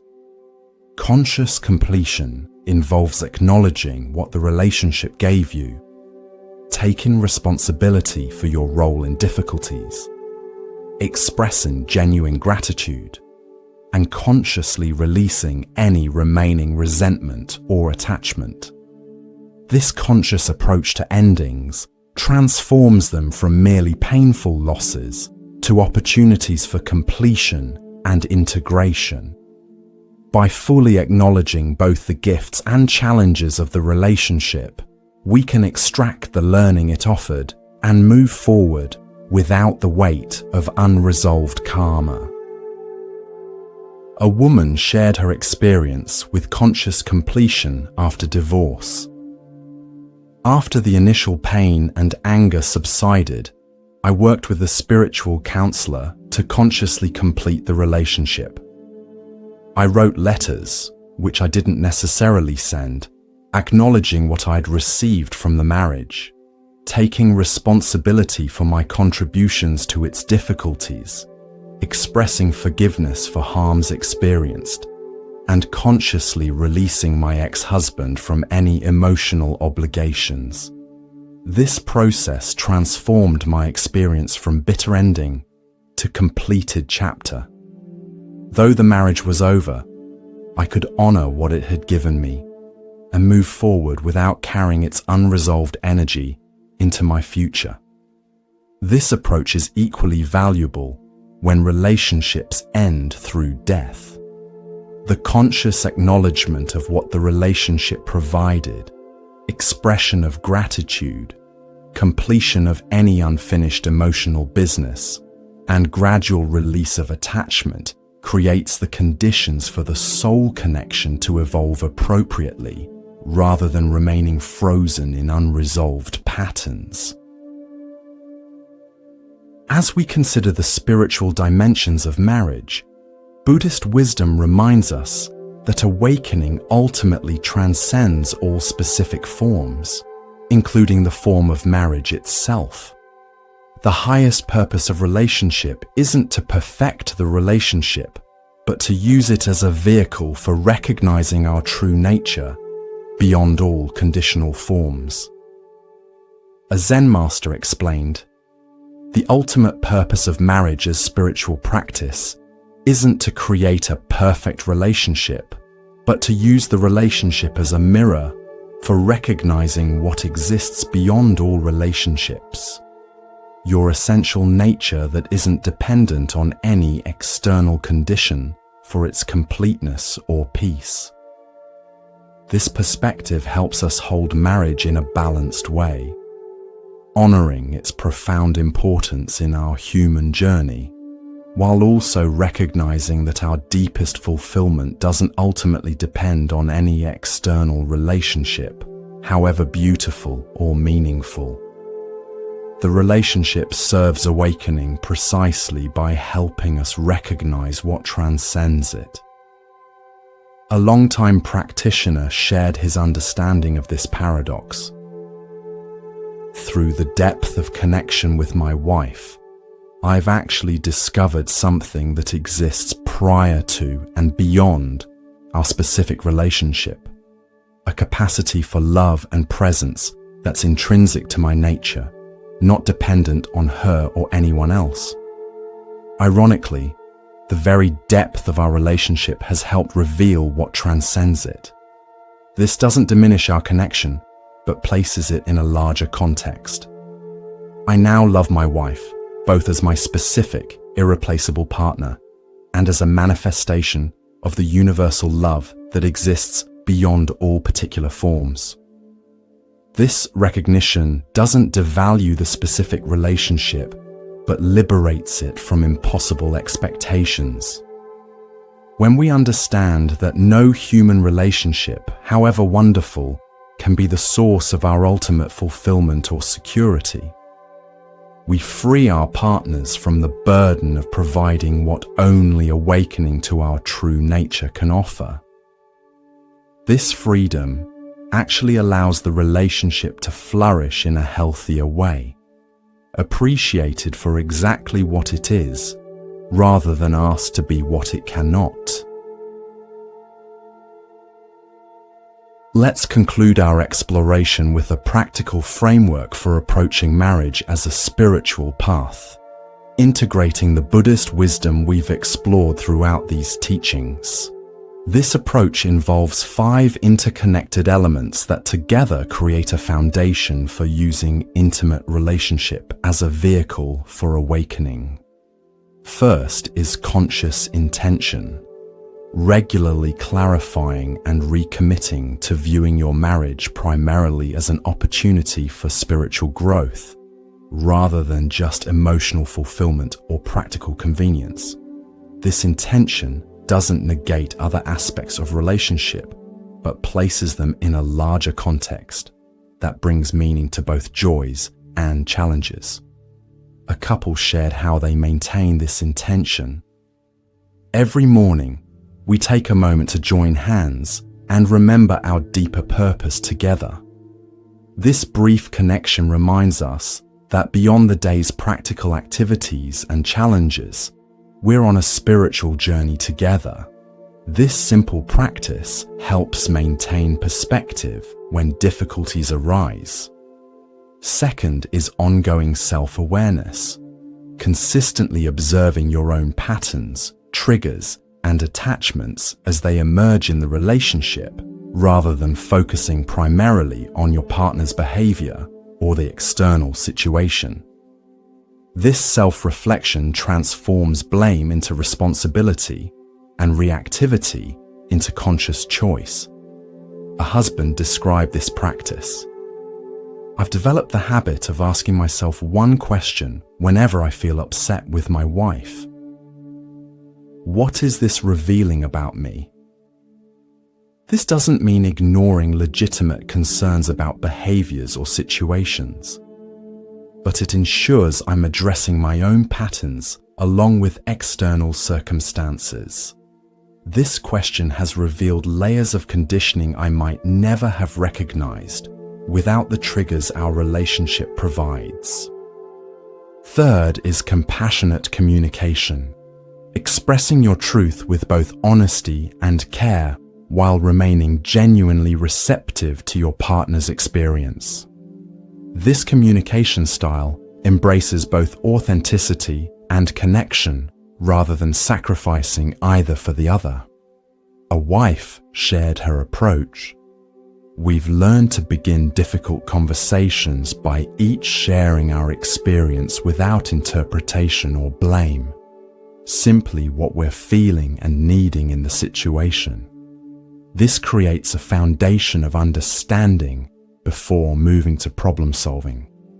The difference between conversations that begin this way and those that start with criticism or demands is remarkable. Fourth is practice in daily life, bringing qualities of presence, patience, forgiveness, and compassion into ordinary interactions rather than reserving spiritual practice for formal meditation or special occasions. This integration transforms everyday life into continuous opportunity for growth.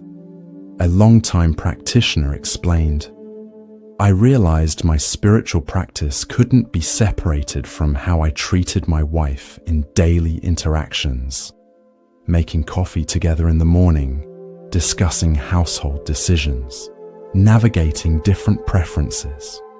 All these became opportunities to practice presence and kindness. This transformed our daily life from something separate from spiritual practice to an integral part of it." Fifth is balance between autonomy and connection, maintaining your individual spiritual foundation while also creating shared practices and purposes. This balance prevents unhealthy dependency while fostering meaningful connection and alignment. A couple described their approach. "We each maintain our own meditation practice and periodically attend different retreats that speak to our individual paths. We also have shared practices, from meditation to service work to conscious communication exercises. This combination of individual and shared spiritual life creates a healthy ecosystem that supports both personal growth and deepening connection. These 5 elements, conscious intention, ongoing self-awareness, compassionate communication, practice in daily life, and balance between autonomy and connection, create a framework for approaching marriage as a spiritual path. While perfectly implementing all aspects isn't realistic, the sincere effort to bring these qualities into your relationship transforms it from merely a social arrangement to a powerful vehicle for awakening. As we complete our exploration of the karma of marriage, I want to leave you with this final perspective. While understanding the karmic dimensions of relationships offers profound insight, the ultimate spiritual opportunity of marriage lies not in the past, but in the present moment, in your capacity to meet each interaction with fresh awareness rather than conditioned patterns. A Buddhist master summed up this wisdom. Yes, karma has brought you and your partner together for specific learning. But true liberation comes not from understanding the past causes, but from bringing full presence to this moment. With each breath, each interaction, you have the opportunity to respond from awakened awareness rather than karmic conditioning. This is how the cycle transforms, not through analysis of the past, but through presence now. This teaching reminds us that while understanding karmic patterns is valuable, getting lost in analyzing the past can actually become another form of avoidance. The real opportunity always exists in this moment's choice, the choice to respond with conscious awareness rather than unconscious reaction, with compassion rather than judgment, with presence rather than distraction. A woman shared her realization about this teaching. After spending years trying to understand why my husband and I had certain repetitive conflicts, I had a profound insight during meditation. The origins of our patterns mattered far less than my capacity to meet him with presence in this moment. Understanding our karma created context, but freedom came through present awareness. When I stopped focusing on why we triggered each other and simply practiced being fully present when triggers arose, our entire relationship began to transform. This balance between understanding patterns and practicing presence creates the most powerful approach to marriage as a spiritual path. We use our understanding of karma not to dwell in the past, but to bring greater awareness to present choices, gradually replacing unconscious reactions with conscious responses that create new, more liberated patterns moving forward. Friends, we've now completed our exploration of the karma of marriage, why you marry who you marry, and how this understanding can transform your relationships. We've discovered that marriages aren't random, but karmically precise arrangements designed to bring exactly the lessons, challenges, and opportunities your soul needs for its evolution.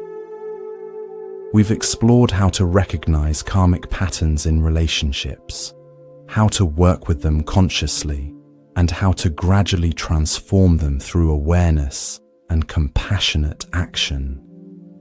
We've seen how marriage can function not just as a social arrangement, but as a powerful spiritual path that accelerates awakening through its unique combination of intimacy, challenge, and opportunity for practice in daily life. Whether you're currently married, in a relationship, or single, these teachings offer wisdom that can transform how you approach all your connections. By understanding the karmic dimensions of relationships, you gain perspective that helps you respond to both joys and challenges with greater awareness and compassion. Remember that while karma may determine who you're drawn to marry, consciousness determines what that marriage becomes. With each mindful breath, each moment of presence, each act of forgiveness or compassion, you create new karma that gradually replaces old patterns. This is the profound opportunity marriage offers.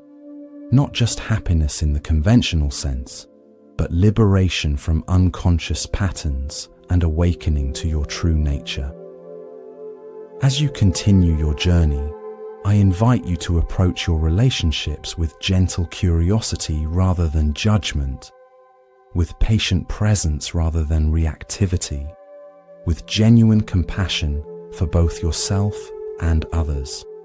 The karmic patterns that have shaped your relationships aren't punishments, but opportunities, precise invitations to heal, grow, and awaken. Thank you for joining me on this exploration of the karma of marriage. May these teachings bring greater awareness, compassion, and peace to all your relationships now and in the future.